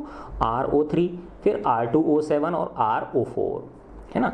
और हाइड्राइड के हैं RH, RH2, RH3, RH4, RH3, RH2 और RH, है ना। तो देखो कहने का मतलब ये है कि जैसे ये वाला है लिथियम, ले लो आप, तो लिथियम जब ऑक्सीजन के साथ अभिक्रिया करेगा तो Li2O बनाएगा। क्या बनाएगा, Li2O, है ना। और जब हाइड्रोजन के साथ अभिक्रिया करेगा तो LiH बनेगा। समझ गए ना बात। अब इसका ले लो आप, मैग्नीशियम ले लिया आपने, है ना, ये मैग्नीशियम ले लिया। मैग्नीशियम जब ऑक्सीजन के साथ अभिक्रिया करेगा तो देखो R है ना यहाँ पे, तो MgO बनाएगा, मैग्नीशियम ऑक्साइड बनाएगा। लेकिन जब मैग्नीशियम हाइड्रोजन के साथ अभिक्रिया करेगा तो क्या बनाएगा, MgH2 बनाएगा, मैग्नीशियम हाइड्रोक्साइड हाइड्राइड, ठीक है ना, MgH2, है ना। ऐसे तीसरे का ले लो, एल्यूमिनियम अगर ऑक्सीजन के साथ अभिक्रिया करेगा तो देखो R2O3 Al2O3 बनाएगा, एल्यूमिनियम ऑक्साइड का सूत्र Al2O3 होता है ना। और अगर एल्यूमिनियम हाइड्रोजन के साथ अभिक्रिया तो AlS3 बनाएगा, है ना। तो इस तरह से कोई एक तत्व जैसे Si है तो Si का ऑक्सीजन के साथ क्या बनेगा, SiO2 बन जाएगा, और हाइड्रोजन के साथ SiH4 बन जाएगा, है ना। नाइट्रोजन का ले लो, नाइट्रोजन का ऑक्सीजन के साथ क्या बनेगा, N2O5 बनेगा और NH3 बन जाएगा। इसमें ये ले लो, सल्फर ले लो, है ना, सल्फर का क्या हो गया, SO3 हो जाएगा ऑक्सीजन के साथ, और इसके लिए SH2 हो जाएगा, है ना। इसमें से क्लोरीन का ले लो, Cl2O7 और ClH या HCl हो गया, समझ गए ना बात। ऐसे आयरन का ले लो तो ये FeO4 हो गया।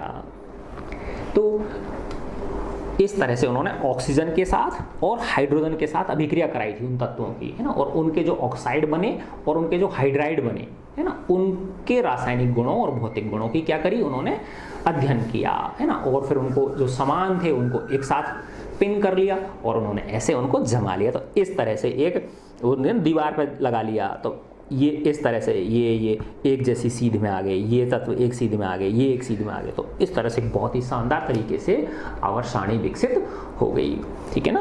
तो अब इसके बाद आती है आधुनिक आवर्त सारणी, मॉडर्न पीरियोडिक टेबल, ठीक है ना।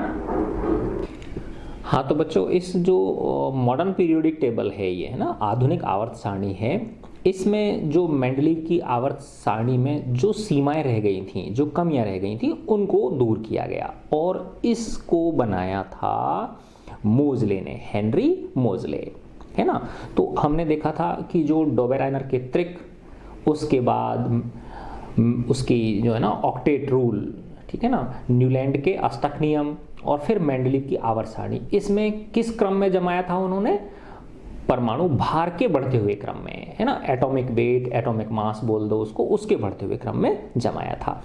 इस वाली जो आधुनिक आवर्त सारणी है इसमें परिवर्तन किया गया और इसमें तत्वों को उनके बढ़ते हुए परमाणु क्रमांक के आधार पर जमाया गया, उसके आधार पर उन्हें सजाया गया, ठीक है ना।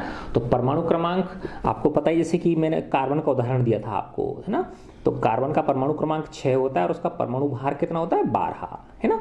इसका मतलब क्या हो गया, इसमें प्रोटॉन 6 हो गए, है ना। प्रोटॉन 6 है तो इलेक्ट्रॉन भी 6 होंगे, क्योंकि जो परमाणु होता है वो विद्युत रूप से क्या होता है, उदासीन होता है ना। और न्यूट्रॉन कैसे निकालते हैं हम, 12 में से 6 घटा देंगे तो ये भी 6 हो गए इसके, ठीक है ना। तो कार्बन के बाद फिर क्या आती है, नाइट्रोजन आती है ना। तो नाइट्रोजन का परमाणु क्रमांक क्या होता है, 7 होता है, ठीक है ना। तो यहाँ नीचे जो ये अंक लिखा रहता है ये इसका परमाणु क्रमांक होता है, ठीक है। तो जैसे सबसे पहले नंबर पे हाइड्रोजन हो गया, फिर दूसरे नंबर पे हीलियम हो गया, फिर लिथियम हो गया, है ना, फिर बेरिलियम हो गया, फिर बोरॉन हो गया, ठीक है ना, फिर कार्बन हो गया। तो ये 1 2 3 4 5 6, है ना, इस तरह से। तो इनकी 20 तक आप थोड़ा सा इनको क्या करना, याद कर लेना, ठीक है ना।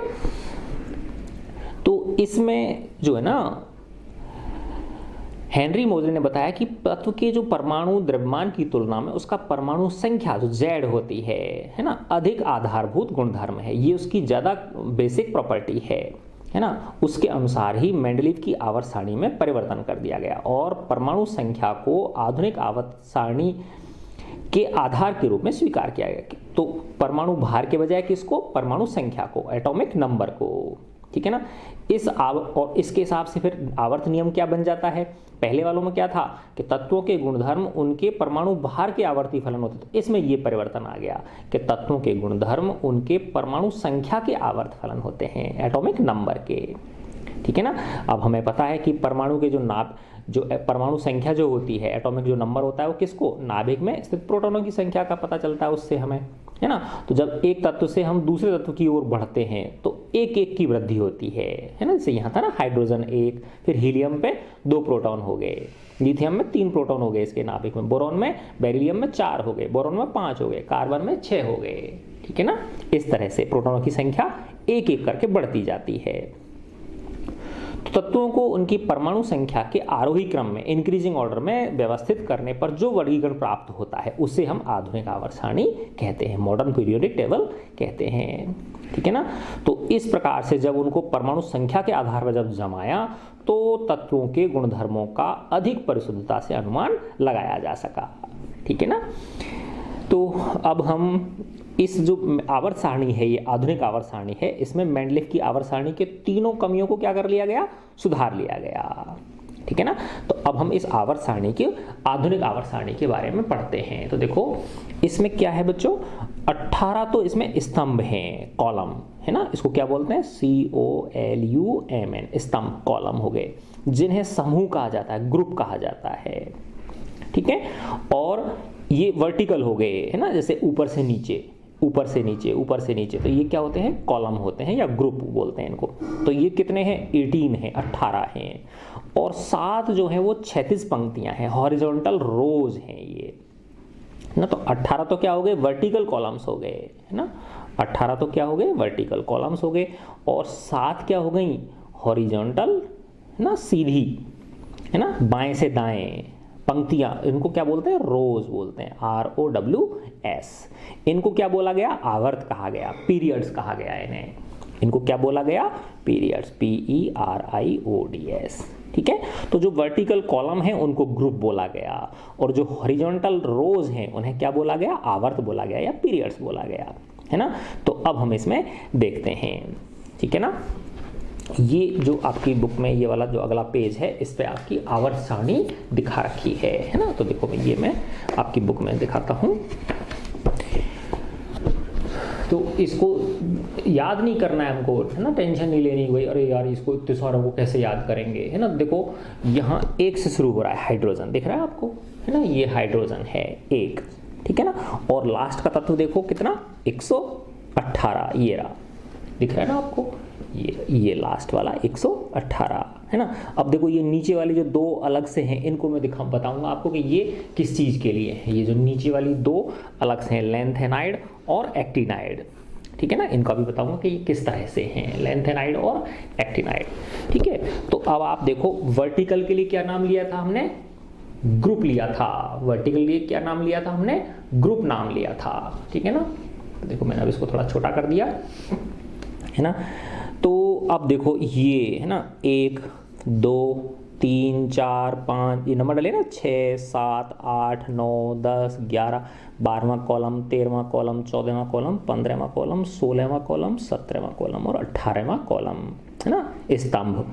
और इनको क्या नाम दिया गया है बताओ, ग्रुप नाम दिया गया है, इनको समूह नाम दिया गया है ना। देखो ये लिख रहा है ना, समूह संख्या, ग्रुप नंबर है ये, है ना। तो मैं कहूँ आपसे पहले ग्रुप के तत्व बताओ, आप ये कहोगे ये वाले।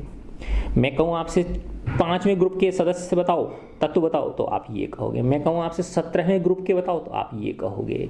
18वें ग्रुप के ये कहोगे। तो कितने ग्रुप हो गए बताओ, 18 ग्रुप हो गए, ठीक है ना। और जब इधर से चलते हैं, लेफ्ट से राइट चलते हैं, तो इसमें देखो ग्रुप में कहाँ चलते हैं अपन, अप से डाउन की ओर, ऊपर के नीचे की ओर, ठीक है ना। और लेफ्ट टू राइट जो हैं, जो हॉरिजॉन्टल रोज हैं, ये तो क्या थे, वर्टिकल कॉलम्स थे, और ये हॉरिजॉन्टल रोज हैं, इनको आवर्त कहा गया। देखो ये लिख रहा आवर्त, दिखा आपको, आवर्त, ये रहा, ठीक है ना, आवर्त। देखो ये आवर्त है, इस पर 1 नंबर डला हुआ है, ये 2 इस तरह से दूसरे नंबर की लाइन, ये तीसरे नंबर की लाइन, ये चौथे नंबर का आवर्त, ये 5वें नंबर का आवर्त, ये 6ठे नंबर का आवर्त और ये 7वें नंबर का आवर्त। तो आपको क्या पता चला कि 18 तो ग्रुप हो गए, है ना, और 7 क्या हो गए, पीरियड्स हो गए, ठीक है ना। तो आप इनको ग्रुप और पीरियड लिख सकते हो, है ना, समूह या आवर्त लिख सकते हो, ठीक है ना। अच्छा, तो एक मोटा मोटा एक पिक्चर अपने दिमाग में आप बिठा लो, ठीक है ना। तो इनको ज़्यादा याद करने की जरूरत नहीं है। तो अब आप देखो बच्चों कि ये जो पहला पीरियड है, इसमें कितने तत्व हैं, देखो आप पहले ग्रुप में पहला जो पीरियड है, आवर्त जो है ये रहा, है ना, लेफ्ट से राइट होता है, इसमें दो ही है ना, देखो एक तो हाइड्रोजन है और दूसरा क्या है, हीलियम है। इसमें सिर्फ कितने तत्व हैं, क्योंकि बीच में तो खाली है ये। फिर दूसरा पीरियड देखो, दूसरे में कितने हैं, lithium, beryllium, boron, carbon, nitrogen, oxygen, fluorine और नियोन, है ना। इनको रटने की जरूरत नहीं है ना, अपने आप धीरे धीरे याद हो जाएंगे, बिल्कुल परेशान नहीं होना। तो इसमें 8 हैं। अगले में भी देखो 1, 2 और 6 इधर के 8 हो गए। फिर इसमें देखो आप चौथे पीरियड में, चौथे आवर्त में ये 18 हैं। ग्रुप कितने हैं, 18 हैं, तो ये 18 हुए नहीं हुए, देखो 1, 2, 3, 4, 5, 6, 7, 8, 9, 10, 11, 12, 13, 14, 15, 16, 17, 18, क्योंकि 18 ही ग्रुप हैं ये, है ना। तो देखो चौथे आवर्त में भी 18 हैं, पांचवें आवर्त में भी 18 हैं, है ना। देखो इसमें क्रम देखो आप, 37, 38, 39, है ना, और 54 तक। इसमें कितने थे, 19 से लेके और 36 तक। लेकिन अगर आप यहाँ देखोगे छठे आवर्त में, तो छठे आवर्त में देखो आप 55, 56, 57 के बाद फिर 72 आ गया, है ना। इसका मतलब क्या बेटा, ये एक कागज पे हम पूरे को लिख नहीं सकते, है ना। तो 57 के बाद में 58 से लेके और 71 तक के वो यहाँ नीचे दे दिए, देखो इनको, ये नीचे जो 2 टेबल दिखा रखी हैं, ये 2 पंक्तियां दिखा रखी है ना, ये रहा, है ना, CE से लेके और इधर LU तक, है ना। तो इनको हम लेंथेनाइड बोलते हैं। लेंथेनाइड क्यों बोलते हैं, क्योंकि LA के बाद शुरू हो रहे हैं, ये लेंथेनम श्रेणी है ये, है ना। और फिर देखो यहाँ पे 89, 87, 88, 89, 89 के बाद फिर 104 आ गया। इसका मतलब 90 से लेके 103 तक के ये वाले, यहाँ से 90 से लेके और ये 103 तक के, है ना। ये इसके बीच में है। कहने का मतलब है कि यहाँ, क्योंकि इतने सारों को इस पेपर में समा नहीं सकते थे, दिखा नहीं सकते थे, तो इसलिए इनको नीचे लिख दिया। समझ गए ना बात। तो कहने का मतलब ये हुआ कि छठा जो आवर्त है उसमें 18 तो ये हो गए, है ना। और ये कितने देखो, 1, 2, 3, 4, 5, 6, 7, 8, 9, 10, 11, 12, 13, 14, 18, 14 कितने हो गए, 32 हो गए। आगे बात समझ में। तो छठे आवर्त में कितने तत्व हुए, 32। सातवें आवर्त में भी कितने हुए, 32। पांचवें में कितने थे, 18। छठे में कितने, चौथे में कितने थे, 18। तीसरे और दूसरे में कितने थे, 8, 8। और इसमें कितना है, 2। ठीक है ना। तो सब इनका जब टोटल कर दोगे तो ये 118 आ जाएगा। ठीक है ना। आगे बात समझ में। हाँ, तो ये हमने किसको देख लिया, आवर्तों को देख लिया, है ना। अच्छा, अब देखो बच्चों, ये जो पहला समूह है ना, ये जो पहला समूह और ये जो दूसरा समूह है, ठीक है ना, इनको हम क्षार धातु बोलते हैं। क्या बोलते हैं इनको, क्षार धातु। अभी समझ में आ जाएगा आपको, है ना। और ये जो लास्ट वाला ग्रुप है ना, इनको हम उत्कृष्ट गैस बोलते हैं, नोबल गैसेस बोलते हैं। जो 18वां ग्रुप है इसको नोबल गैसेस बोलते हैं, है ना। और देखो ये जो 17वां है, इसमें क्या है, फ्लोरीन, क्लोरीन, ब्रोमीन, आयोडीन, ये इनको हेलोजन्स बोलते हैं। क्या बोलते हैं इनको, हेलोजन। हेलोजन वो मत समझना लट्टू लाइट वाली हेलोजन नहीं है ये, ठीक है ना, इनका नाम हेलोजन है, ठीक है ना, हेलोजन धातु है।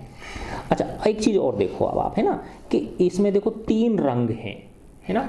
एक तो ये वाला ग्रीन है ना, लाइट ग्रीन है, और एक ये लाइट येलो है, और उसके बीच में फिर यहाँ देखो ये ऐसे जिगजैग लाइन है एक, है ना, किसी पिंक कलर की, है ना।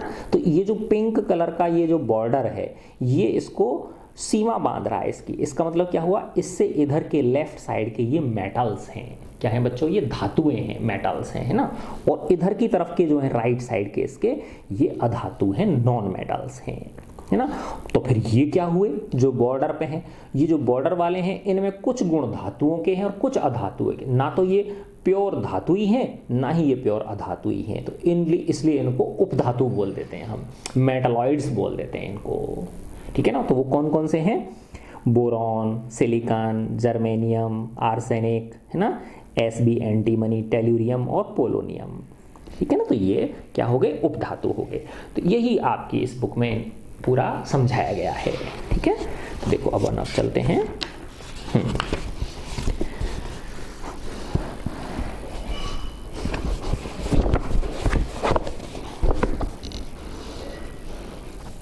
अब मैं इसको थोड़ा सा बड़ा कर देता हूँ जिससे आपको अच्छी तरह से दिखेगा ये।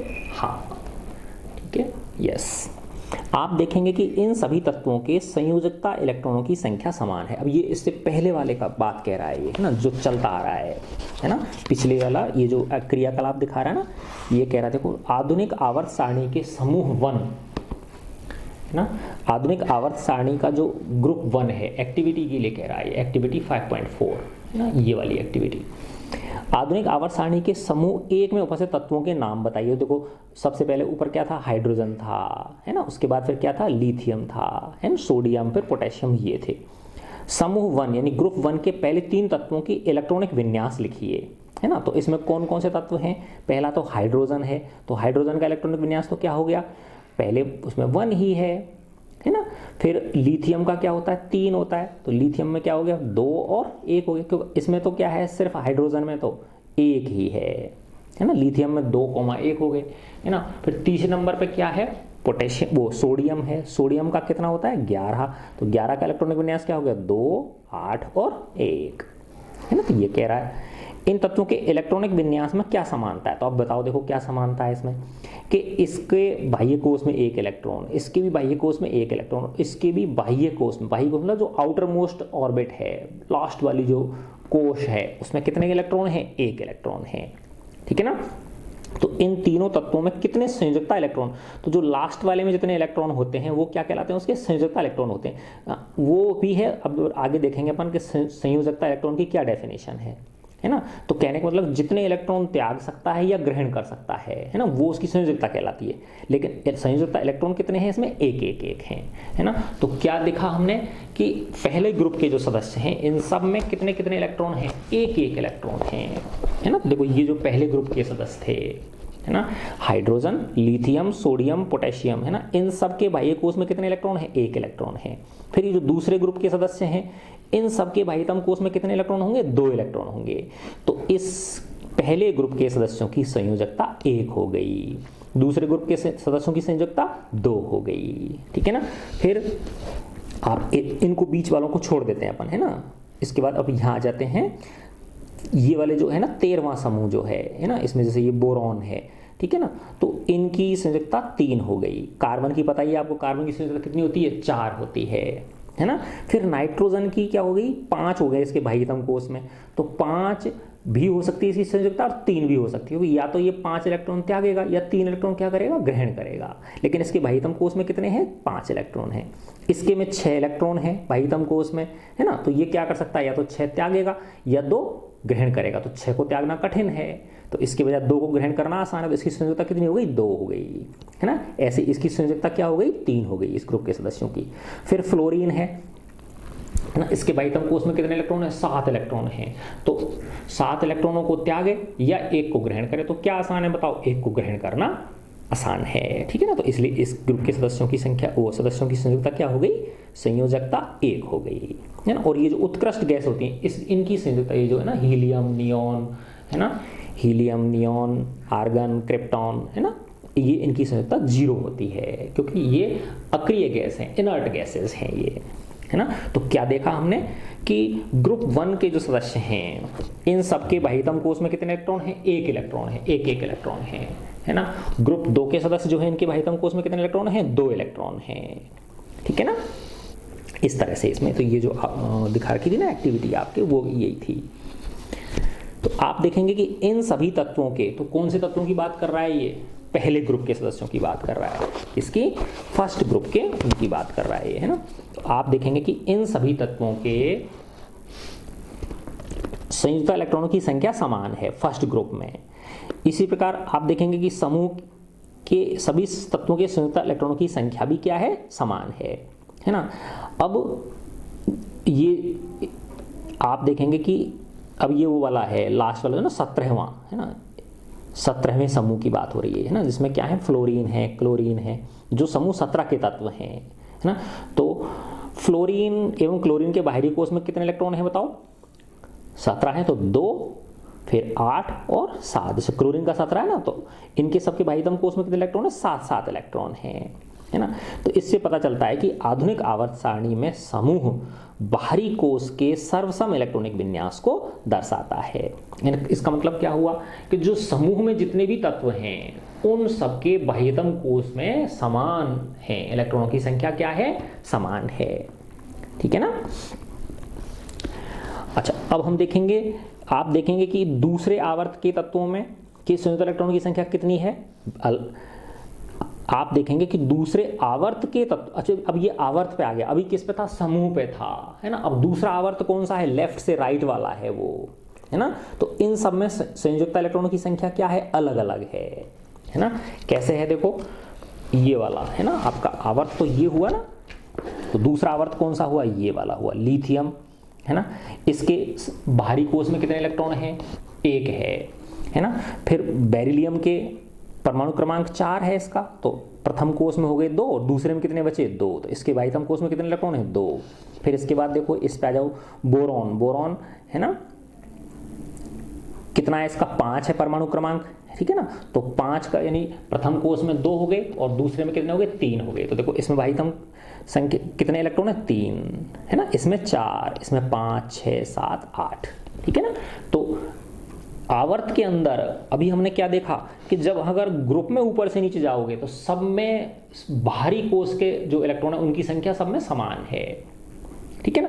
लेकिन जब हम लेफ्ट से राइट जाते हैं, है ना, आवर्त में जाते हैं, तो संयोजकता इलेक्ट्रॉनों की संख्या बढ़ती जाती है, ठीक है ना। तो यही ये बताने की कोशिश कर रहा है, ठीक है ना। तो आवर्त के तत्वों के संयुक्त इलेक्ट्रॉनों की संख्या तो भिन्न भिन्न है, लेकिन इसमें कोषों की संख्या समान है ना। लेकिन सेल जो है वो सेम है सब में, ठीक है ना, है ना। जैसे अभी ये वाला देखो, इसमें बार बार को खोलना पड़ता है बेटा, है ना। तो देखो ये जैसे मैंने इसका लिया लिथियम, है ना। तो लिथियम का क्या हो गया, पहले कोष में 1 वो 2 और दूसरे में 1 हो गया। फिर बेरिलियम में कितना है, बेरिलियम में 4 है, ठीक है ना। ये जो बेरिलियम है इसमें 4 है, तो पहले में 2 हो गए, दूसरे में 2 हो गए, है ना। तो कोष तो 2 ही चल रहे हैं, नहीं चल रहे। ऐसे देखो इस वाले में बोरॉन में पहले में 2 हैं, दूसरे में 3 हैं, तो कोष कितने हैं, 2 ही हैं, ठीक है ना, 2 ही कोष चल रहे हैं। कार्बन में कितने हैं, 4 हैं, ठीक है ना। तो पहले कोष में हो गए 2, दूसरे में कितने हो गए, 4 हो गए, समझे ना बात। नाइट्रोजन में पहले में 2 और दूसरे में टोटल कितना है, 7 है, तो 5 हो गए, है ना। इसमें कितने हो गए, पहले में 2 दूसरे में 6 हो गए, इसमें पहले में 2 दूसरे में 7 हो गए, इसमें पहले में 2 दूसरे में 8 हो गए, ठीक है ना। आई ना बात समझ में, ठीक है ना। तो कोषों की संख्या क्या है, सेम है, दोनों ही केसेस में कोषों की संख्या क्या है, समान है, ठीक है ना। आप यह भी देखते हैं कि आप यह भी देखेंगे कि आवर्त में बाईं से दाईं ओर जाने पर यदि परमाणु संख्या में इकाई की वृद्धि होती है तो संयुक्त इलेक्ट्रॉनों की संख्या में भी इकाई की वृद्धि होती है। हमने देखा ना, बढ़ते चले जाते हैं, 1 2 3 1 से लेकर फिर वहां तक 8 तक का देखा था, जैसे अपन ने सेकंड आवर्त में देखा था, ठीक है ना। अब ये कह रहा है, आप कह सकते हैं कि अध्यासित कोषों, अध्यासित कोष का मतलब होता है ऑक्यूपाइड, भरे हुए, ऑक्यूपाइड सेल्स, ठीक है ना।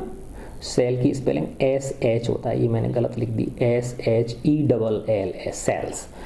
तो ऑक्यूपाइड जो सेल्स हैं की समान संख्या वाले विभिन्न तत्वों के परमाणु एक ही आवर्त में स्थित हैं, ठीक है ना।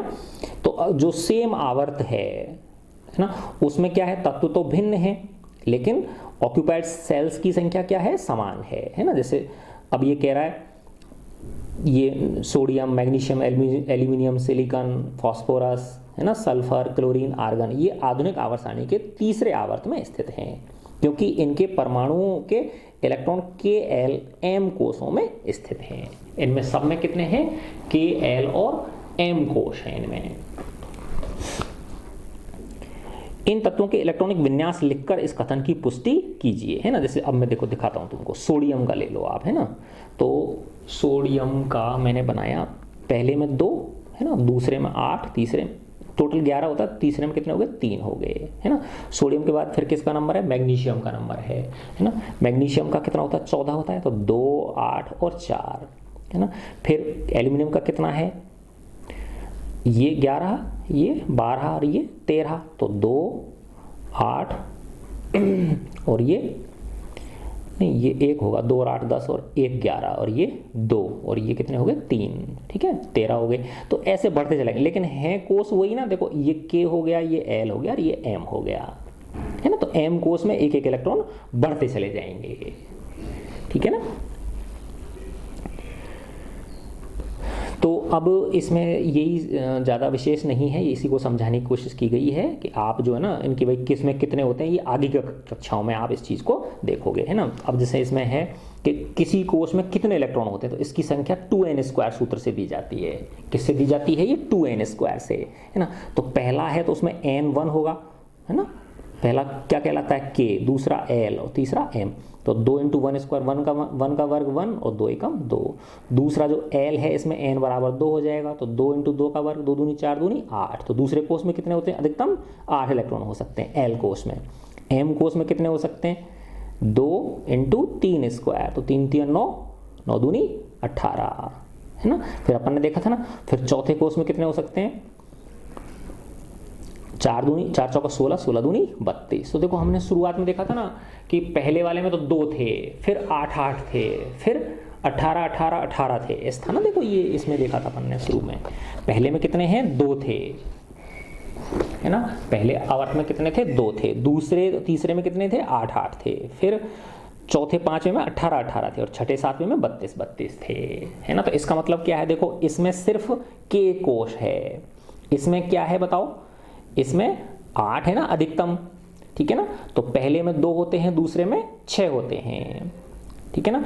तो इस तरह से ये कोषों की संख्या 2n² वाला जो सूत्र है उससे हम देते हैं। तो ये कह रहा है कि ये आप इसको ज़्यादा टेंशन नहीं लेनी, अब अगले वर्षों में आपको इन्हें पढ़ना पड़ेगा, ठीक है। अच्छा, अब इसके बाद आते हैं हम एक बहुत ही अच्छी चीज़ है जो एग्ज़ाम पॉइंट ऑफ व्यू से भी बहुत इंपॉर्टेंट है कि इस आधुनिक आवर्त सारणी में ये 3 चीज़ों के बारे में बता रहा है अब, है ना। पहला तो है संयोजकता, है ना। दूसरा है परमाणु का साइज, है ना। और तीसरी चीज़ है धात्विक और अधात्विक गुणधर्म उसके, कि जब हम किसी अब देखो 2 चीज़ थी, समूह जिसको ग्रुप बोलते हैं, आवर्त जिसको पीरियड्स बोलते हैं। समूह कहाँ होते हैं? ऊपर से नीचे, ठीक है ना, वर्टिकल कॉलम्स होते हैं। और आवर्त क्या होते हैं? लेफ्ट टू राइट, ठीक है ना। तो ये जो तीनों चीजें हैं, संयोजकता, परमाणु त्रिज्या और उनकी धात्विक या अधात्विक प्रवृत्ति, ये कैसे चेंज होती है जब हम एक समूह में ऊपर से नीचे आए, है ना, या किसी आवर्त में लेफ्ट से राइट जाएं, ठीक है ना। तो किस प्रकार से ये तीनों चीज परिवर्तित होती हैं ये बताया गया है इसके अंदर, ठीक है ना। तो बहुत ही इंटरेस्टिंग है और समझने लायक है इसमें, देखो, है ना। तो पहले आते हैं अपन संयोजकता के ऊपर, ठीक है ना। तो देखो जिसको वैलेंसी बोलते हैं, इंग्लिश में क्या बोलते हैं इसको? Valency, VALENCY। तो आप जानते हैं किसी भी तत्व की संयोजकता उसके परमाणु के सबसे बाहरी कोष में उपस्थित संयोजकता इलेक्ट्रॉनों की संख्या से निर्धारित होती है। उसमें कितने वैलेंस इलेक्ट्रॉन्स हैं उसके द्वारा ये संयोजकता दी जाती है ना। तो किसी तत्व के इलेक्ट्रॉनिक विन्यास से आप उसकी संयोजकता का परिकलन कैसे करेंगे? कर लेंगे अपन, है ना। जैसे अभी सोडियम का देखा हमने, तो 11 होता है परमाणु क्रमांक, तो पहले में 2, दूसरे में 8, तीसरे में 1। तो बाहरी कोष में कितने इलेक्ट्रॉन है? 1 है, तो इसकी संयोजकता कितनी हो गई? 1 हो गई, ठीक है ना। फिर मैंने लिया एल्यूमिनियम का लिया, है ना। तो एल्यूमिनियम कितना होता है? 13 होता है, तो 2, 8 और 3, तो इसकी संयोजकता कितनी हो गई? 3 हो गई। ऐसे है ये। परमाणु संख्या 12 वाले मैग्नीशियम, तो मैग्नीशियम की कितनी हो जाएगी? 2, 8 और 2, तो 2 और 8 10 और 2 12, तो इसकी संयोजकता कितनी हो गई? 2 हो गई। ऐसी परमाणु संख्या 16 वाले सल्फर, अब 16 सल्फर की क्या हो जाएगी? देखो 2, 8 और 6, सभी जाके 16 होंगे कि नहीं होंगे ये? अच्छा, अब यहाँ मैंने देखो तुमको पहले ही बताया था कि या तो ये इन बाह्यतम कोष के 6 इलेक्ट्रॉनों को त्यागे या 2 ग्रहण करे, तो इसकी संयोजकता 6 भी हो सकती है और 2 भी हो सकती है। लेकिन ज्यादा प्रवृत्ति कौन सी पाई जाती है? 2 वाली प्रवृत्ति पाई जाती है। तो इस प्रकार हम 20 तत्वों की संयोजकताएं ज्ञात कर सकते हैं। ये कह रहा है कि इसकी ज्ञात कर लेना। तो देखो फर्स्ट ग्रुप जो है उसमें सबकी संयोजकता कितनी है? 1 है। द्वितीय ग्रुप के सदस्यों की संयोजकता कितनी है? 2 है। और फिर जो देखो वो लास्ट वाले जो आ जाते हैं 13 से शुरू होके, है ना, 13, 14, 15, 16, 17, 18। 13वें की क्या हो गई? 3 हो गई 13वें ग्रुप के सदस्यों की। 14वें वालों की क्या हो गई? 4 हो गई। फिर 15 जो है है ना, उसकी क्या हो सकती है, 5 भी हो सकती है और 3 भी हो सकती है, क्योंकि वो उनके सबके भाइतम कोष में कितने इलेक्ट्रॉन है, 5 हैं। तो या तो 5 को त्यागे या 3 को ग्रहण करे। तो क्या आसान है ना, 3 को ग्रहण करना आसान है ना। तो उसकी ज्यादा जो है वो 3 लेते हैं हम। उसके अगला क्या है, 6 है, तो 6 त्यागे या 2 ग्रहण करे। तो 6 भी हो सकती है और 2 भी, तो लेकिन ज्यादा क्या मानी जाती है, 2 मानी जाती है। फिर 17वां ग्रुप आ गया। 17वें ग्रुप में क्या है, भाइतम कोष में 7 इलेक्ट्रॉन हैं, तो उसमें क्या हो गया, या तो 7 त्यागे या 1 ग्रहण करे। तो क्या आसान है, 1 ग्रहण करना आसान है। तो उसकी संयोजकता क्या हो गई, 1 हो गई, है ना। 7 भी हो सकती है लेकिन 1 ज्यादा मानी जाती है। ठीक है, इस तरह से ये कह रहा है।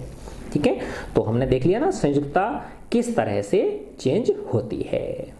ठीक है, फिर आता है परमाणु का साइज, है ना।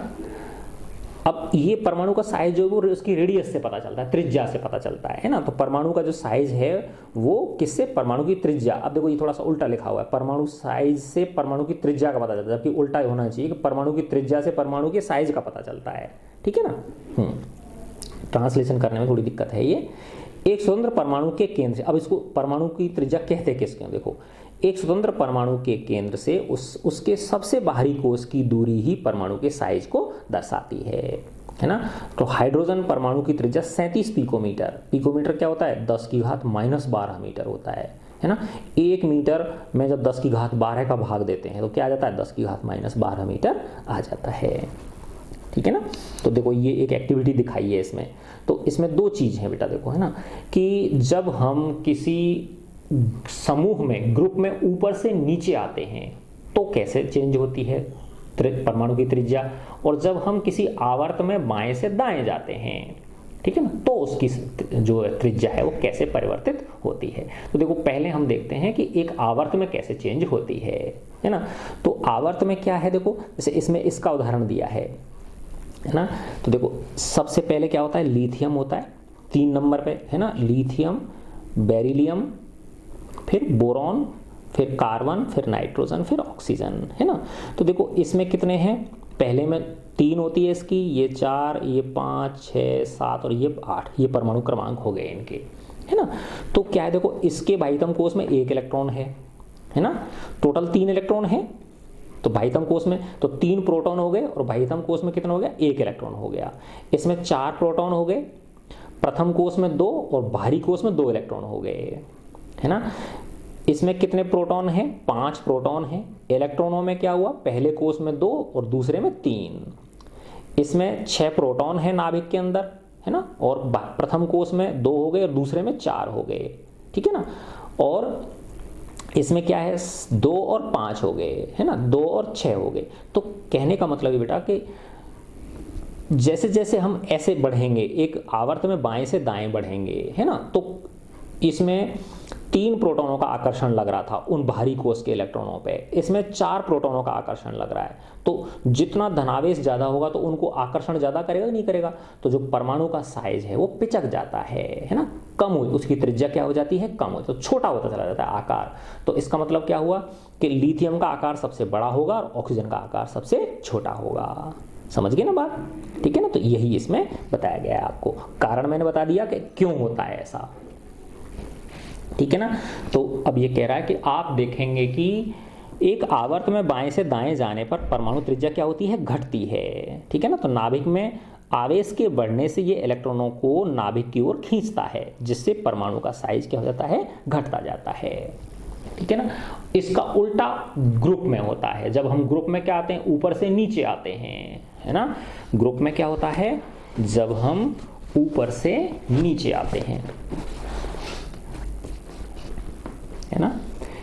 जब एक समूह में ऊपर से नीचे आते हैं तो परमाणु का साइज बढ़ता है ना। जैसे अब इसमें ले लो आप, अभी क्या था, पहले लिथियम था, फिर क्या आता है, सोडियम आता है, फिर पोटेशियम आता है, ऐसी तो है ना ये, है ना। तो सबसे पहले लिथियम, फिर सोडियम, फिर पोटेशियम, फिर रुबिडियम आता है Rb, और फिर सीजियम आता है CS हो गया, सीजियम, ठीक है ना। तो देखो इसमें क्या है, लिथियम की सबसे कम होती है, देखो 152 है, इसकी कितनी है, 152। सोडियम की कितनी है, 186, बढ़ रही है ना, त्रिज्या क्या हो रही है, पिकोमीटर में है ये। फिर इसके बाद पोटेशियम की कितनी है, 262, बढ़ गई। फिर रुबिडियम की कितनी है, 200, एक सेकेंड, पोटेशियम की ये है, देखो ये इस तरह से, इसकी ये है, इसकी ये है, इसकी ये है, इसकी 231 है ये, है ना, 231 है ना। और रुबिडियम की कितनी हो गई, ये 244, ठीक है। और फिर लास्ट में सीजियम कितनी होगी, 262, ठीक है ना। तो देखो जब हम उसमें समूह में ऊपर से नीचे आ रहे हैं तो परमाणु त्रिज्या क्या हो रही है, बढ़ रही है। अभी क्या देखा था हमने, आवर्त में जब लेफ्ट से राइट जाते हैं, है ना, तो पहले बड़ा होता है और फिर थोड़ा छोटे होते चले जाते हैं, समझ गए ना बात। और इसमें क्या होता है, पहले छोटा, फिर उससे बड़ा, फिर उससे बड़ा, फिर उससे बड़ा, ऐसे आकार उनका क्या होता है, बढ़ता चला जाता है, ठीक है। अब ये ऐसा क्यों है, देखो कि हमने देखा कि लिथियम जो है इसमें सिर्फ 2 ही कोश हैं ना, लिथियम का 3 होता है ना परमाणु क्रमांक, तो पहले में 2 और दूसरे में 1, ठीक है ना। फिर सोडियम में क्या है बताओ, 11 है, सोडियम का कितना है, 11, सोडियम का 11 है, तो इसमें 2, 8 और 1, तो इसमें 3 कोश हो गए ना, कितने कोश हो गए, इसमें 2 ही कोश हैं, इसमें 3 कोश हैं, है ना। फिर पोटेशियम, है ना, पोटेशियम का क्या होता है, 2, 8, 8, 1, है ना, 19 होता है इसका, के का कितना होता है, 19, तो इसमें 4 कोश हो गए, समझ गए ना बात। तो इसका मतलब क्या है, कोशों की संख्या बढ़ रही है, तो इसलिए उसका आकार क्या हो जाता है, बढ़ जाता है, ठीक है ना। तो यही इसमें बताया कि जब हम समूह में ऊपर से नीचे जाते हैं तो परमाणु का साइज क्या होता है, बढ़ता है। ऐसा इसलिए होता है क्योंकि नीचे जाने पर एक नया कोश जुड़ जाता है ना। अब हालांकि प्रोटॉनों की संख्या तो बढ़ रही है, लेकिन वो कोश जो है वो बढ़ गया, तो इतना आकर्षण नहीं बढ़ा दे, जो नाभिक है वो इतना आकर्षण नहीं लगा सकता कि वो उस कोश को ही पिचका दे, है ना। तो इस वाले में तो क्या था, जब ऐसे जा रहे थे हम, लेफ्ट से राइट जा रहे थे, आवर्त के अंदर जब जा रहे थे, है ना, तो जैसे ऐसे समझो, पहले में 2, ये पहले में 2 थे और दूसरे में 1 था, ठीक है ना। फिर इसमें पहले में 2 थे और अगले वाले के क्या हो गए, दूसरे में 2 हो गए, है ना। फिर अगले वाले में क्या था, पहले केस में 2, पहले में कक्षक में 2 है और दूसरे में कितने हो गए, 3 हो गए। तो देखो कहने का मतलब ये कि, लेकिन अब ये यहाँ से नाभिक से लेके इस कोश की दूरी तो सेम है ना, इलेक्ट्रॉनों की दूरी इस केस में भी सेम है, इस केस में भी दूरी सेम है और इस केस में भी दूरी सेम है। लेकिन आप देखो कि इस बाहरी कोश के इलेक्ट्रॉन को यहाँ कितने प्रोटॉन खींच रहे हैं, 3 प्रोटॉन खींच रहे हैं, 3 प्रोटॉन का आकर्षण बल लग रहा है। यहाँ पे इन बाह्यतम कोश के इलेक्ट्रॉन पर 4 प्रोटॉनों का आकर्षण बल लग रहा है ना। इसमें इस बाह्यतम कोश के इलेक्ट्रॉन पे यहाँ पे कितने, 5 प्रोटॉनों का आकर्षण बल लग रहा है। तो इसलिए जब हम आवर्त में लेफ्ट से राइट जाते हैं तो उसका आकार जो है वो क्या होता चला जाता है, छोटा होता चला जाता है, ठीक है ना। लेकिन इसमें क्या है, जब ऊपर से नीचे आते हैं, है ना, तो देखो पहले के केस में कितने हैं, सिर्फ 2 ही कोश हैं। तो देखो पहले ये पहले में 2 इलेक्ट्रॉन हो गए और इसमें दूसरे में क्या है, 1 इलेक्ट्रॉन हो गए। फिर अगले वाले में क्या है, 2, 8 और 1, अगले वाले में 3 कोश हो गए, है ना। 3 कोश होने का मतलब पहले कोश में 2 इलेक्ट्रॉन है, दूसरे में 8 हो गए, 4, 5, 6, 7, है ना, 8 हो गए, 1, 2, 3, 4, 5, 6, 7, ये लो 8 हो गए। और तीसरे में कितना है, 1 इलेक्ट्रॉन है। तो देखो अब इसका आकार बढ़ गया कि नहीं बढ़ गया, क्योंकि इसमें एक नया कोश जुड़ गया, है ना। ग्रुप में जब हम अगले उसमें बढ़ते हैं, नीचे आते हैं, अगले तत्व पे आते हैं, तो एक कोश क्या होता है, बढ़ जाता है। तो कहने का मतलब ये है कि यहाँ पे इस केस में कितने थे, लिथियम के केस में 2 ही कोश थे, सेल थे। लेकिन सोडियम के केस में कितने सेल हो गए, कितने कोश हो गए, 3 कोश हो गए। तो भले ही इस पे 11 प्रोटॉन बल लगा रहे हैं इस बाहर वाले पे, लेकिन चूंकि तीसरा कोश है तो वो दूर होते हैं वो इलेक्ट्रॉन, तो उसको इतना नहीं पिचका सकता कि इससे भी छोटा कर दे वो उसको। 11 प्रोटॉनों का आकर्षण बल इतना नीचे नहीं ला सकता इसको, बाह्यतम कोश को, कि ये इससे भी कहाँ आ जाए, यहाँ आ जाए, ऐसा नहीं हो सकता, है ना। तो इसलिए जब हम ग्रुप में ऊपर से नीचे आते हैं तो परमाणु का जो आकार है वो क्या होता है, बढ़ता है, ठीक है ना। तो यही बताया गया है इसके अंदर। अब हम इसके लास्ट इस पे आते हैं, धात्विक और अधात्विक गुणधर्म, उसके मेटलिक और नॉन मेटलिक प्रॉपर्टीज। मेटेलिक और नॉन मेटेलिक प्रॉपर्टीज। ठीक है, तो इसमें क्या है, देखो वो अभी अपन ने देखा था कि बीच में एक पिंक कलर की वो थी, है ना, तो उससे लेफ्ट साइड में क्या थे, मेटल्स थे, धातु थे, और उससे राइट साइड में क्या थे, अधातु थे। ठीक है ना, और वो जो बॉर्डर था उसका पिंक कलर का, वो क्या थे, उपधातु या मेटलॉइड्स थे। तो ये कह रहा है सोडियम और मैग्नीशियम जैसी धातुएं सारणी के बाईं ओर तथा सल्फर और क्लोरीन जैसी अधातुएं कहाँ हैं, दाईं ओर हैं। ये देख लेना आप, है ना। मध्य में सिलिकॉन स्थित है, मध्य में क्या है, सिलिकॉन है, जिसे अर्धधातु या उपधातु कहते हैं। यह धातु और अधातु दोनों के गुणधर्म प्रदर्शित करते हैं। आधुनिक आवर्त सारणी में एक टेढ़ी मेढ़ी रेखा धातुओं और धातुओं को अधातुओं से अलग करती है। इस रेखा पर आने वाले तत्व कौन कौन से हैं, boron, silicon, germanium, arsenic, antimony, tellurium, polonium. धातुओं और धातु दोनों के गुणधर्म प्रदर्शित करते हैं, इसलिए इन्हें अर्धधातु या उपधातु कहते हैं, मेटलॉइड्स कहते हैं।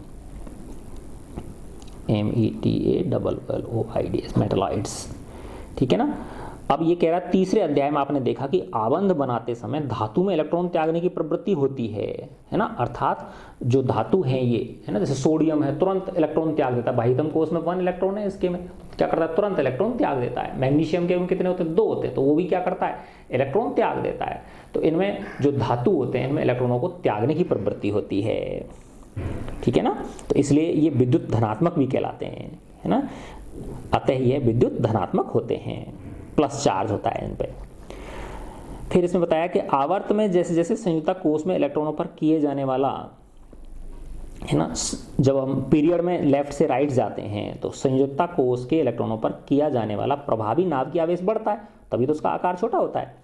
तो इसलिए इलेक्ट्रॉन त्यागने की प्रवृत्ति क्या होती है, घटती है, क्योंकि आकर्षण बल ज्यादा होगा तो इलेक्ट्रॉन त्यागना कठिन हो जाएगा, फिर नाभिक छोड़ेगा नहीं ना इलेक्ट्रॉनों को।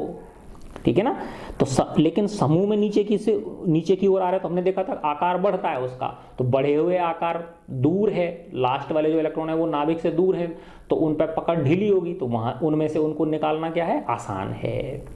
ठीक है ना, तो कहने का मतलब ये हुआ कि जब लेफ्ट से राइट जाएंगे तो नाभिक की पकड़ मजबूत होती है, तो इसलिए इलेक्ट्रॉन त्यागना कठिन होता चला जाता है ना। लेकिन जब एक समूह में ऊपर से नीचे आते हैं तो उसका आकार क्या होता है, परमाणु का बढ़ता है ना, तो नाभिक की पकड़ क्या होती है, ढीली हो जाती है, तो उनको इलेक्ट्रॉन त्यागना आसान होता है। ठीक है, तो यही कह रहा, समूह में नीचे की ओर संयुक्त इलेक्ट्रॉन पर क्रिया करने वाला प्रभावी नाभिकीय आवेश घटता है, क्योंकि सबसे भारी इलेक्ट्रॉन नाभिक से क्या हो जाते हैं, दूर हो जाते हैं, इसलिए यह इलेक्ट्रॉन सुगमता से क्या कर लेता है, त्याग देता है ना, इजीली क्या कर देता है, ये त्याग सकता है उसको।